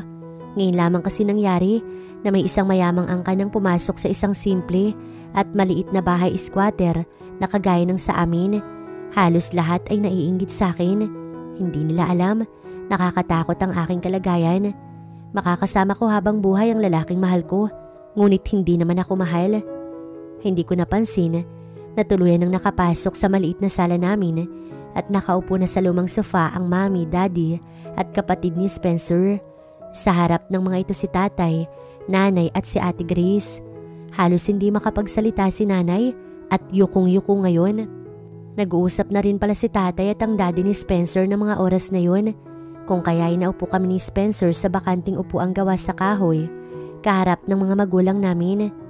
Mr. Manda, batid kong alam mo kung ano yung pinunta namin dito. Ngiti-ngiti ang daddy ni Spencer, kung kaya ay lumipad ang tingin ko kay tatay. Mr. Romero, kinagagalak ko kayo makilala. Hindi ko lubos maisip na anak niyo'y nakabuntis sa aking anak. Formal na saad ni tatay. Bakit tila yata magkakilala rin ng dalawa? Ako'y nahihiya sapagkat isa lamang akong trabahador sa gusaling inyong pinapatayo. Ngunit may responsibilidad ang inyong anak sa aming anak na si Graciela. Hindi ko gusto na lumaki yung aking apo na walang kinikilalang ama. Dugtong pa ni tatay sa kaninang sinasabi. Huwag kang mag-alala, Mr. Manda. Pananagutan ng aking anak ang kanyang responsibilidad. At kagaya mo, ay apo ko rin yung batang iyan na siyang susunod na tagapagmana ng aming angkan. Sa sinabing yun ni Mr. Romero, ay napangiti si tatay at napatingin sa gawi ko. Sa lalong madaling panahon sana, kung ayos lang sa inyo. Hindi pwede. Biglang sabat ng asawa ni Mr. Romero na naghatid ng matinding kaba sa akin. Panganay na anak namin si Spencer. Nais kong maging memorable ang kanyang kasal. Nais kong maging engrande iyon at ayoko madaliin. Dugtong ng ginang na siyang dahilan kung bakit nakahinga ng maluwag ang lahat. Spencer's point of view. Kasalukuyan ako nasa silid kung saan naroon ang lahat ng aking mga paintings. Maybe it's time for me to say goodbye to my passion, ang pagpipinta. Tinanggap ni Mami si Graciela sa pamilya namin nang sabihin ko sa kanyang susundin ko ang lahat ng kanyang gusto. Binago ko lahat ng aking mga nakasanayan na siyang tinuro sa akin ni Lolo. Maging ang pinakamamahal kong motor kung saan minana ko pa kay Lolo ay tinago ko na lamang sa isang malaking bahay na binili ng dad ko para sa amin ni Graciela at sa magiging anak namin. Masaya ako, oo. Masaya ako sa isiping magiging ama na ako. Ilang buwan mula ngayon ay magkakaroon na ako ng isang matatawag na anak. Ngunit napabuntong hininga ko sapagkat hindi si Graciela ang ninanais kong makasama habang buhay, kundi si Ivy. Ang babaeng matagal kong hinintay na bumalik. Ang babaeng kinababaliwan ko na siyang lagi kong ipinipinta. At bukod tanging babae na ginawan ko ng painting. Lahat ng aking naipinta ay tungkol sa kalikasan. Ngunit si Ivy lamang ang babaeng aking pininta. Binuksan ko ang isang malaking drawer kung saan naroon ang lahat ng mga painting ko kay Ivy. Nang maalala kong minsan ko rin palang nadala sa lugar na ito si Graciela at nakita pa niya yung isa sa mga espesyal na painting ko kay Ivy. Kailangan na nga yata kitang kalimutan, Ivy. Magkakapamilya na ako. May responsibilidad akong kailangang harapin. God knows na matagal kitang hinintay. Walang araw na hindi kita inisip. Sana maintindihan mo, Ivy. At sa araw na maisipan mong bumalik, sana makita pa rin kita. Kakalimutan kita ngunit hindi ko makakalimutan ang pagmamahal ko para sa'yo. Saad ko sabay ng paglagay ko ng isang painting na aking dinampot at saka yun binalik sa malaking drawer. Masakit man ngunit kailangan ko yung gawin. Nangingibabaw ang pagmamahal ko. Para sa isang buhay na nabubuo sa babaeng batid ko sa sarili ko na hindi ko naman mahal, si Graciela. Sana kaya ko siyang mahalin. Sana kaya ko siyang pahalagahan. At sana magawa ko ang sumaya sa piling niya. Mag-a-adjust ako sa maraming bagay, lalong-lalo na sa mga bago kong kasuotan. Sa ganung paraan lamang tatanggapin ng aking ina si Graciela. Kaya nga halos salikanan nito yung mga paa ng babaeng sa tingin nito ay nakapagpabago sa akin. Nais ko sanang madaliin ang kasal para sana ilayo na si Graciela sa mga taong sa tingin ko ay wala namang pagpapahalaga sa kanya. Ngunit gaya ng inaasahan ay kumontra ang aking ina. Hindi basta-bastang paghahanda ang nais itong mangyari sapagkat pinlano nitong maigi yung ingranding kasal namin ni Graciela. Hindi na yun mahalaga pa. Ang tanging mahalaga lang sa akin ngayon ay ang aking magiging responsibilidad bilang ama ng magiging anak namin ni Graciela. Hindi man siya nabuo sa pagmamahal, ay pinapangako ko sa sarili na hindi ko siya pababayaan. Gagawin ko yung lahat para lamang maging isang mabuting ama at asawa sa abot ng aking makakaya. Kalahating oras pa ako na malagi sa silid na yon nang tumunog ang aking cellphone. Kaagad ko yung dinukot sa aking bulsa at sinagot ang tawag. Hello, Spencer? Pasensya ka na, napatawag ako. Boses iyon ni Graciela. Graciela, bakit? Tanong ko rito, napilit pinasigla ang boses. Magtatanong lang sana ako kung nakauwi ka na ba. Sabi mo sa akin kanina, bago kayo umalis dito sa bahay, tatawag ka kapag dumating ka na sa inyo eh. Nag-aalala lang ako. Hindi ko alam kung bakit ako napangiti sa sinabing iyon ni Graciela. Nahihiya ang boses niya but I found it cute. Hindi ko magawang hindi ngumiti at matagal na hindi nakasagot. Ayoko kasing maulinigan yung nakangiti ako nang dahil lamang sa sinabi niya. Saglit akong tumikim pagkuway nagsalita na. Hindi pa kasi ako nakauwi. May dinaanan pa ako. Sa wakas ay tugon ko sa kanyang sinabi. Natahimik naman siya at kapwa namin pinakiramdaman ang bawat isa sa kabilang linya. Ganun ba? Sige, ibababa ko na. Ingat ka na lamang sa pag-uwi ha. Mahinang sambit niya kung kaya ay napaayos ako ng tayo. Salamat, sige na, ibaba mo na. Pagkasabi nun ay hinintay kong ibaba niya ang tawag, ngunit nanatili lamang siyang nakinig sa akin. Graciela, point of view. Hindi ko maintindihan kung bakit ayaw ko yatang ibaba ang tawag. Pakiramdam ko kasi ay na-miss ko siya at matagal na kaming hindi nagkita. Kung kaya hindi ko magawang pindutin ang cellphone at tuluyang patayin ng tawag. Graciela, ibaba mo na. Narinig ko ang sinabing yun ni Spencer, pero nagkunwari akong nawalan ng signal. Hello? Spencer? Naririnig mo ba ako? Saad ko pa ngunit natigilan ako nang marinig ang kanyang sagot. I love you. Wika niya na dahilan kung bakit lumakas ang tibok ng aking puso. Baby, I love you sa baby natin. Dugtong niya sa sinabi kung kaya ay kaagad kong pinagalitan ng sarili. Todo asa ka naman, Graciela. Pinatay ko na lamang ang tawag at takma na sanang babalik sa loob ng aking silid nang malingunan ko si nanay na nakatingin sa aking gawi. Hindi ko na nabanaag pa sa kanyang mga titig na galit at pagkadisgusto kagaya ng nakasanayan ko. Pero nilagpasan ko na lamang siya at pumasok na sa aking silid. Bumalik sa alaala ko yung mga tagpo at pag-uusap ng pamilya namin ni Spencer. 1 buwan mula ngayon ang kasal namin. Kapag kasi pinatagal pa ng husto, lalaki na ang aking tiyan. Na-excite ako pero parang may mali. Hindi dapat ako ma-excite sapagkat magpapakasal kami ni Spencer na walang pag-ibig ang isa sa amin. Matututunan din kaya niya ako mahalin? Tanong ko sa aking sarili. Maaring oo, maaring hindi. Pero mabait naman si Spencer at batid kong magiging isang mabuting ama siya sa magiging anak namin. Siguro magiging sapat na sa akin ng anak ko na lamang ang mahalin ni Spencer. Kahit wag na ako, kontento na ako ron. Heto na naman ang kakaibang pakiramdam. Nasusuka na naman ako pero wala namang lumalabas. Yung magaling kong ate ay tila tuwang-tuwa pa yatang nakikita ko na mamawis na sa pagsusuka. Maging si nanay ay wala rin. Ayun sila at nakahilat at nanunood ng TV. Nang medyo nawala na ang pagsusuka ko, ay kaagad na hinagilap ko ang cellphone sa bulsa at tinawagan si Spencer.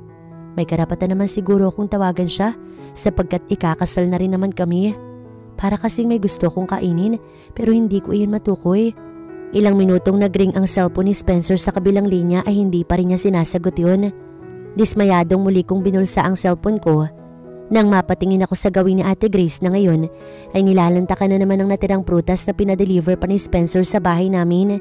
Hindi kasi ito nakapunta sa kanila sa loob ng ilang araw dahil nga raw busy ito sa company na pinamamahalaan na to. Ano?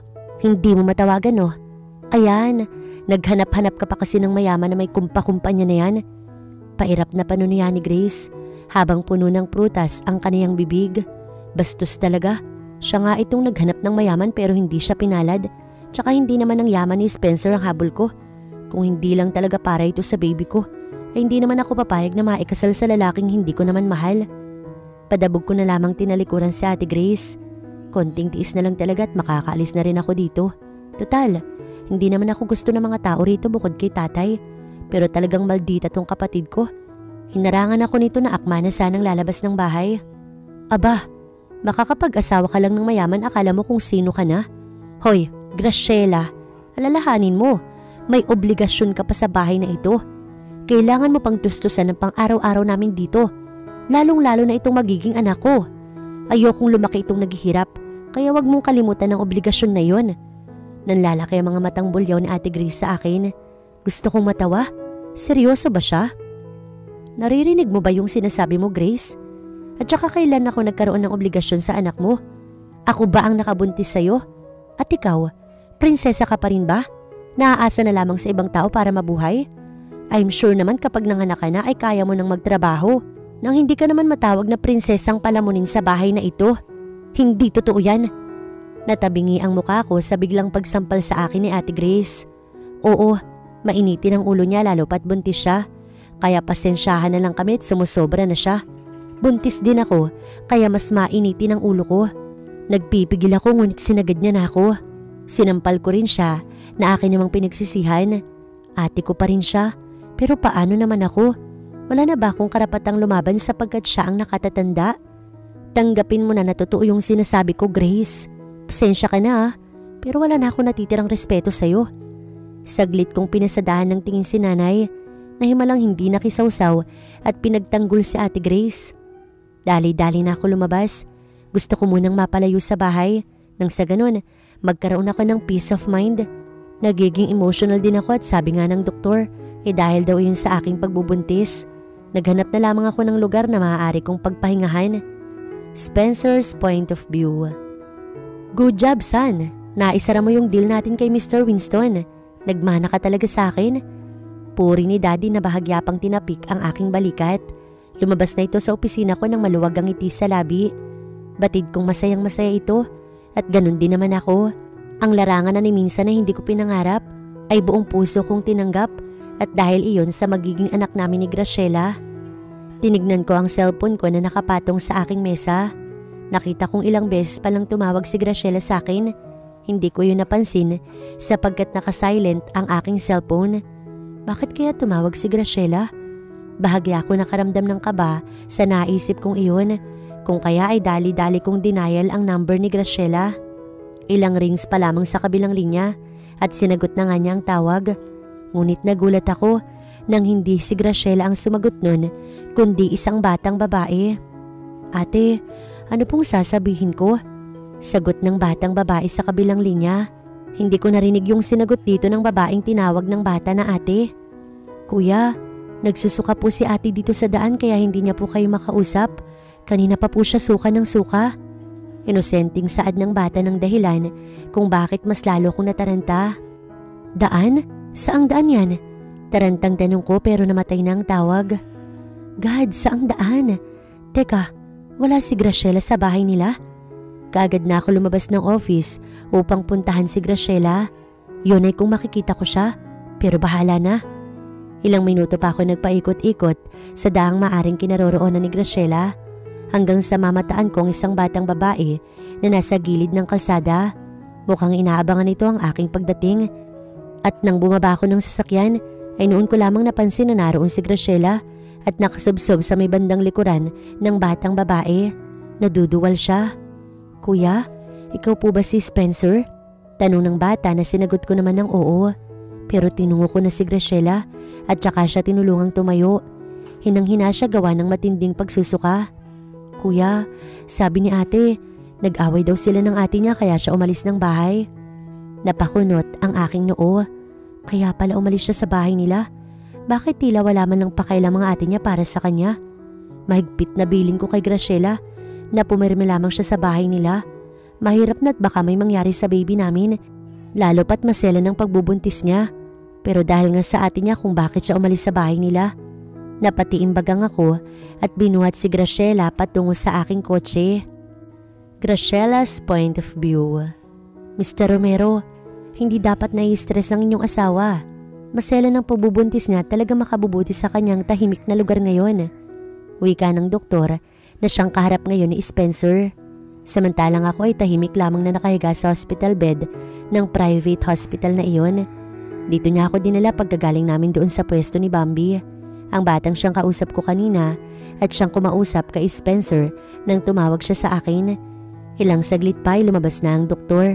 Napalingon si Spencer sa gawi ko pag kuwa'y lumapit. Kamusta yung pakiramdam mo? Pwede bang malaman kung anong nangyari? Sabay upong saad niya sa aking harapan. Napalunok naman ako pag kuwa'y napailing. Alam kong wala pa akong karapatan sa ngayon, pero ayokong may mangyaring masama sa anak ko. At saka sa'yo. Sinabi sa akin ng batang kasama mo kanina na nag-away raw kayo ng ate mo, kaya ka umalis sa bahay ninyo. For sure, hindi nang dahilan kung bakit sumama yung pakiramdam mo. Ni hindi ko nagawang sumagot sa kanyang sinabi.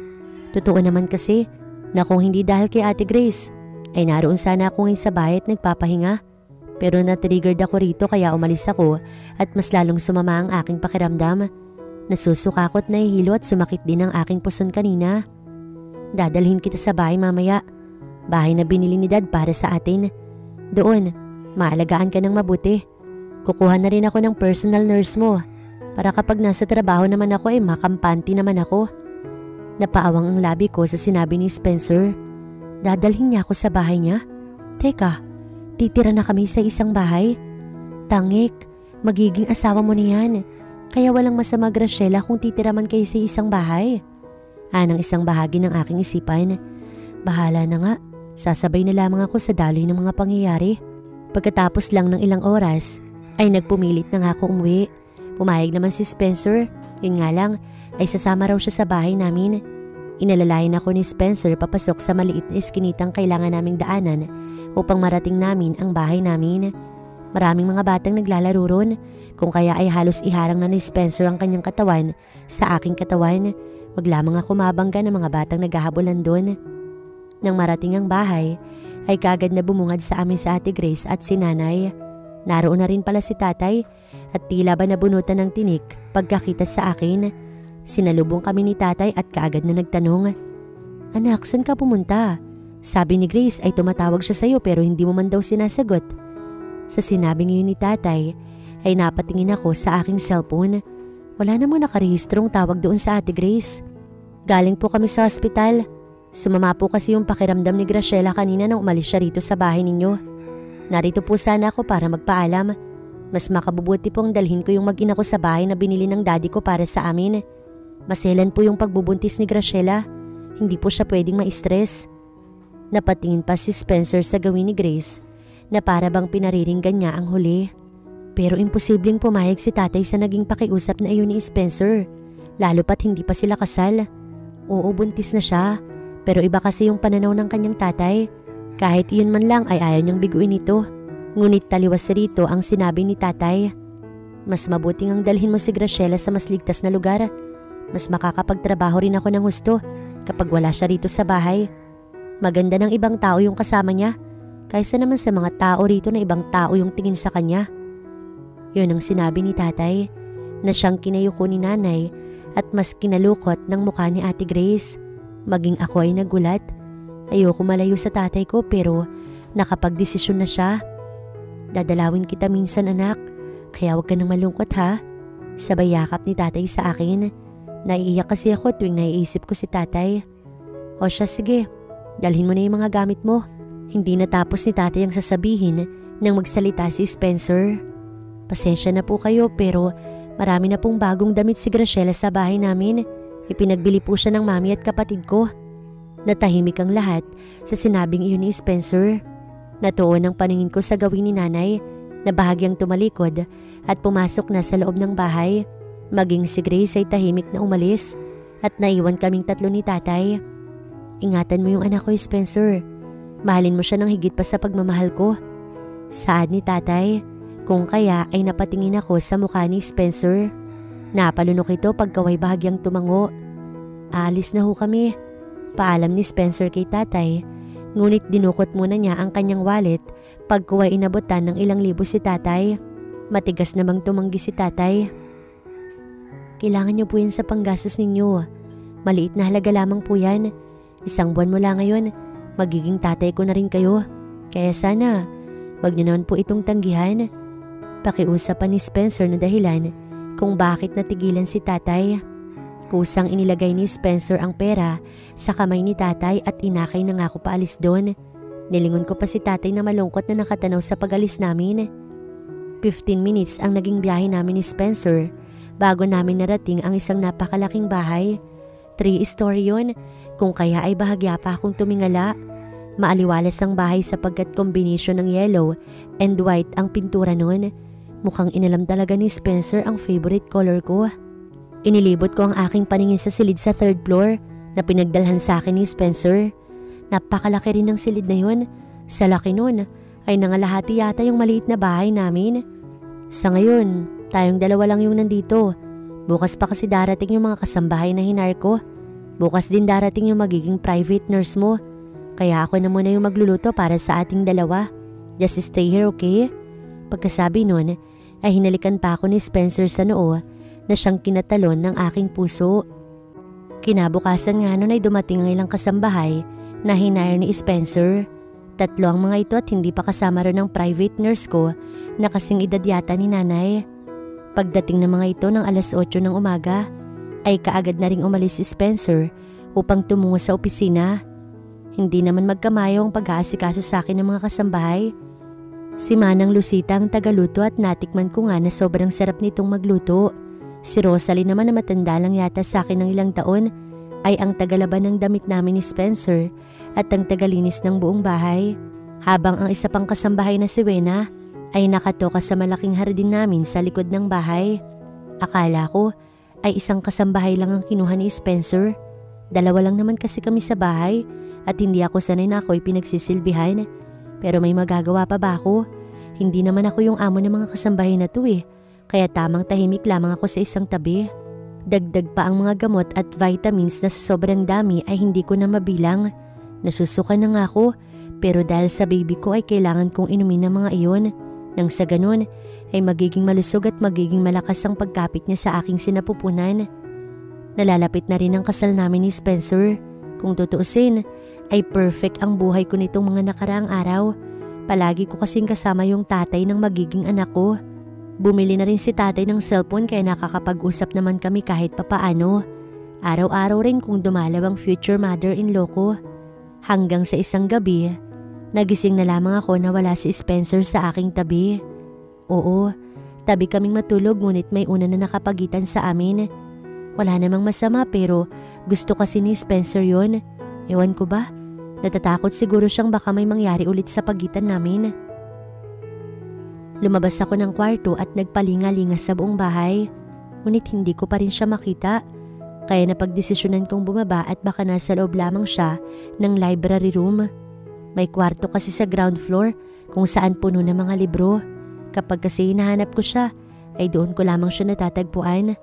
Nang bumaba nga ako ay hindi ako nagkamaling naroon siya sapagkat bukas ang ilaw roon. Dumako ang tingin ko sa isang malaking orasan kung saan nakasabit sa wall ng kitchen. Nakita kong alas 2 na ng madaling araw. Naglakad ako patungo roon sa library at huminto sa gawin ng bahagyang nakaawang na pintuan. Sumilip ako sa loob at nakita ko nga si Spencer doon. Yugyog ang balikat niya na para bang umiiyak. At bukod doon, yakap-yakap niya ang isang kwadradong bagay na kung hindi ako nagkakamali ay isang painting o litrato. Malaki yun kung kaya kahit na nakatalikod si Spencer sa gawi ko, namataan ko pa rin ang bagay na iyon na yakap-yakap na magiging asawa ko. Gumuhit ang pait sa aking dibdib Lalo pa nang marinig ang mga katagang sinabi ni Spencer. Mahal na mahal kita, Ivy. Naguguluhan na ako. Kailangan kong bitawan kasi kailangan kong harapin ang aking obligasyon. God knows kung gaano ko pa kagustong hintayin ang pagbalik mo. Ikaw lang ang babaeng mahal na mahal ko, wala nang iba. Sambit ni Spencer habang humahagulgol sa pag-iyak. Naalala ko na, Ivy, yun ang pangalang nabasa ko sa sulat na nilipad ng hangin doon sa bahay na pinagdalhan sa akin ni Spencer. Kaya pala, may mahal na pala siyang iba at hindi siya masayang kasama niya ako ngayon kasi si Ivy lamang ang laman ng puso niya. Si Ivy lang ang mahal at patuloy niyang mamahalin. Mabigat sa dibdib ang mga narinig ko, ang aking mga nalaman. Mahal ko si Spencer. Unang kita ko pa lamang sa kanya ay mahal na mahal ko na nga siya. Kaya nangyari ang lahat ng ito sa amin. Kaya nasasaktan ako at nasasaktan si Spencer ngayon. Dahil sa maling nagawa ko, nadulot ng pagmamahal ko sa kanya. Bahagya akong matras at tumakbo palayo ron. Pumanhik ako sa itaas at pumasok sa silid namin. Graciela, sobrang bait ni Spencer para lamang mahirapan ng ganito. Ikaw naman talagang may kasalanan kung bakit nabuo yung batang dinadala mo.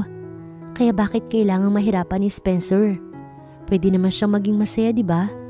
Pwede naman niya makita yung anak niya at ituloy ang pagmamahalan nila ng Ivy na yun. Hindi ka naman niya kailangan pakasalan, di ba? Ani ng bahagi ng aking isipan. Pigil ko ang mapahagulgol at nakatalukbong ng kumot.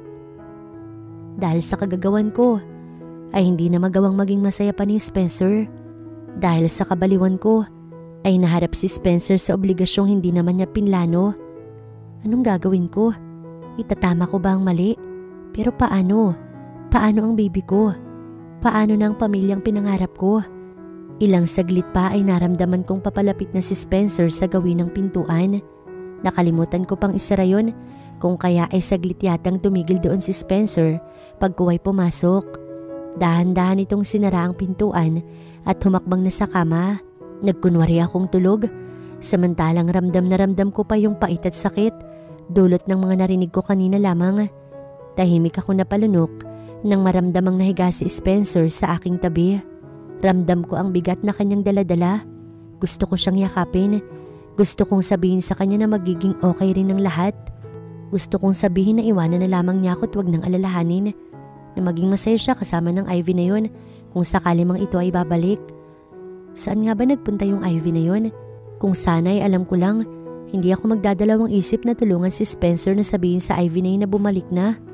Kung sana alam ko lang kung nasan yung Ivy na yun, ay ako na mismo yung gagawa ng paraan para magkasama na silang dalawa ni Spencer. Nang sa ganun, ay hindi na mahirapan at maging masaya na lamang yung lalaking mahal ko.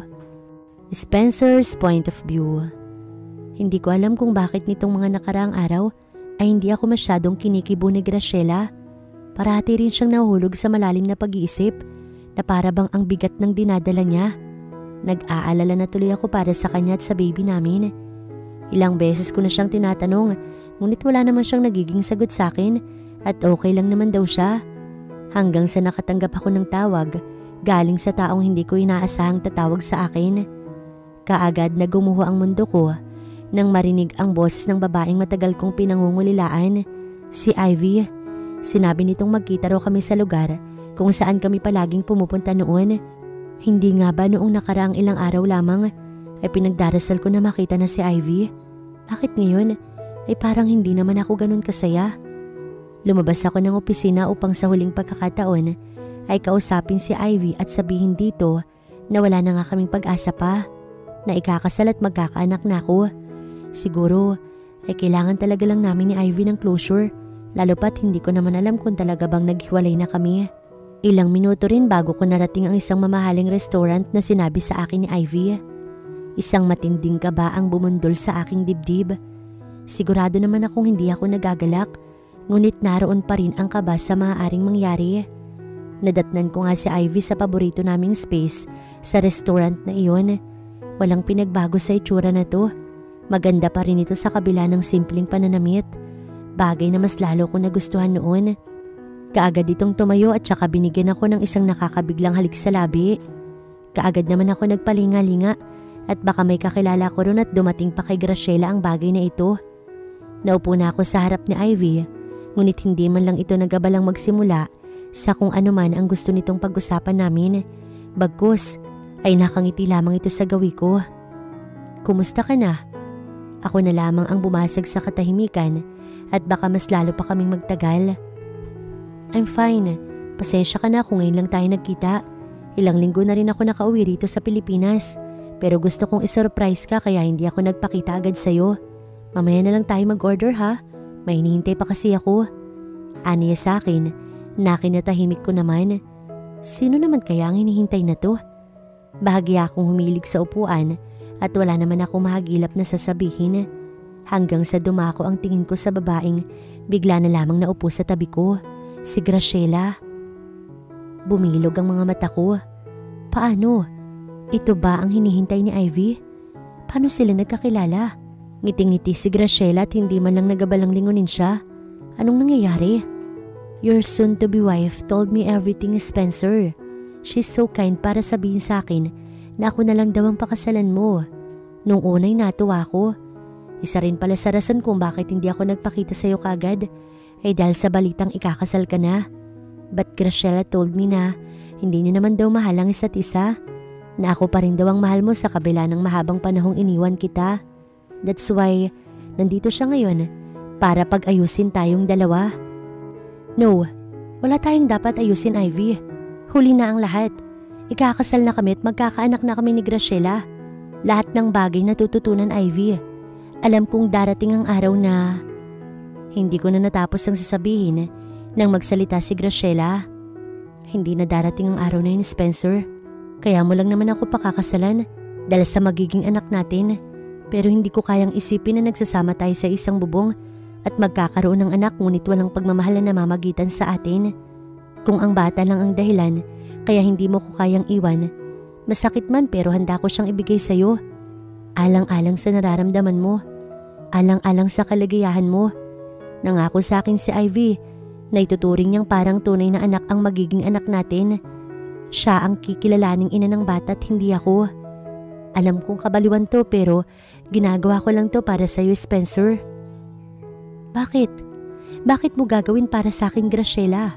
Hindi kita maintindihan. Bumangon ng takot sa buong sistema ni Spencer sa binabalak gawin ni Graciela. Hindi niya alam kung bakit siya nakaramdam ng takot. Hindi ako aalis sa piling mo hanggang sa maipanganak ko siya, Spencer. At pagkatapos ay aalis na ako. Iiwan ko sa... Hindi na nagawa pang tapusin ni Graciela ang sinasabi nang bigla ko na lamang siyang hilahin palayo ron. Naiwan sa loob ang naguguluhang si Ivy. Ngunit ano bang pakailam ni Spencer? Wala na siyang pakailam. Hindi ako papayag sa gusto mong mangyari, Graciela. Ano bang niisip mo at gusto mo kaming magkabalikan ni Ivy? Tanong ko sa kanya na bahagya pa siyang nilingon habang ako'y nagmamaneho. Anong iniisip ko? Ikaw, Spencer. Ikaw lang naman yung iniisip ko at alam kong lihim kang nasasaktan. Hindi mo ako mahal, diba? At ganun din ako? Pues akala mo lang yun. Maaaring hindi mo ko mahal pero ako, nagawa na kitang mahalin. Ayoko nang nasasaktan ka kaya ako ginagawa to. Gusto kong maging masaya ka, Spencer. Noon ay bigla kong inihinto ang sasakyan. Hindi makapaniwalang siya ay nilingon. Mahal? Mahal mo ko? Halos pabulong ko yung naibigkas at bahagya pang naguluhan. Nakaramdam ako ng saya nang marinig ko yung mga katagang mahal niya ako. Pero bakit? Bakit masaya ako malaman na mahal niya ako?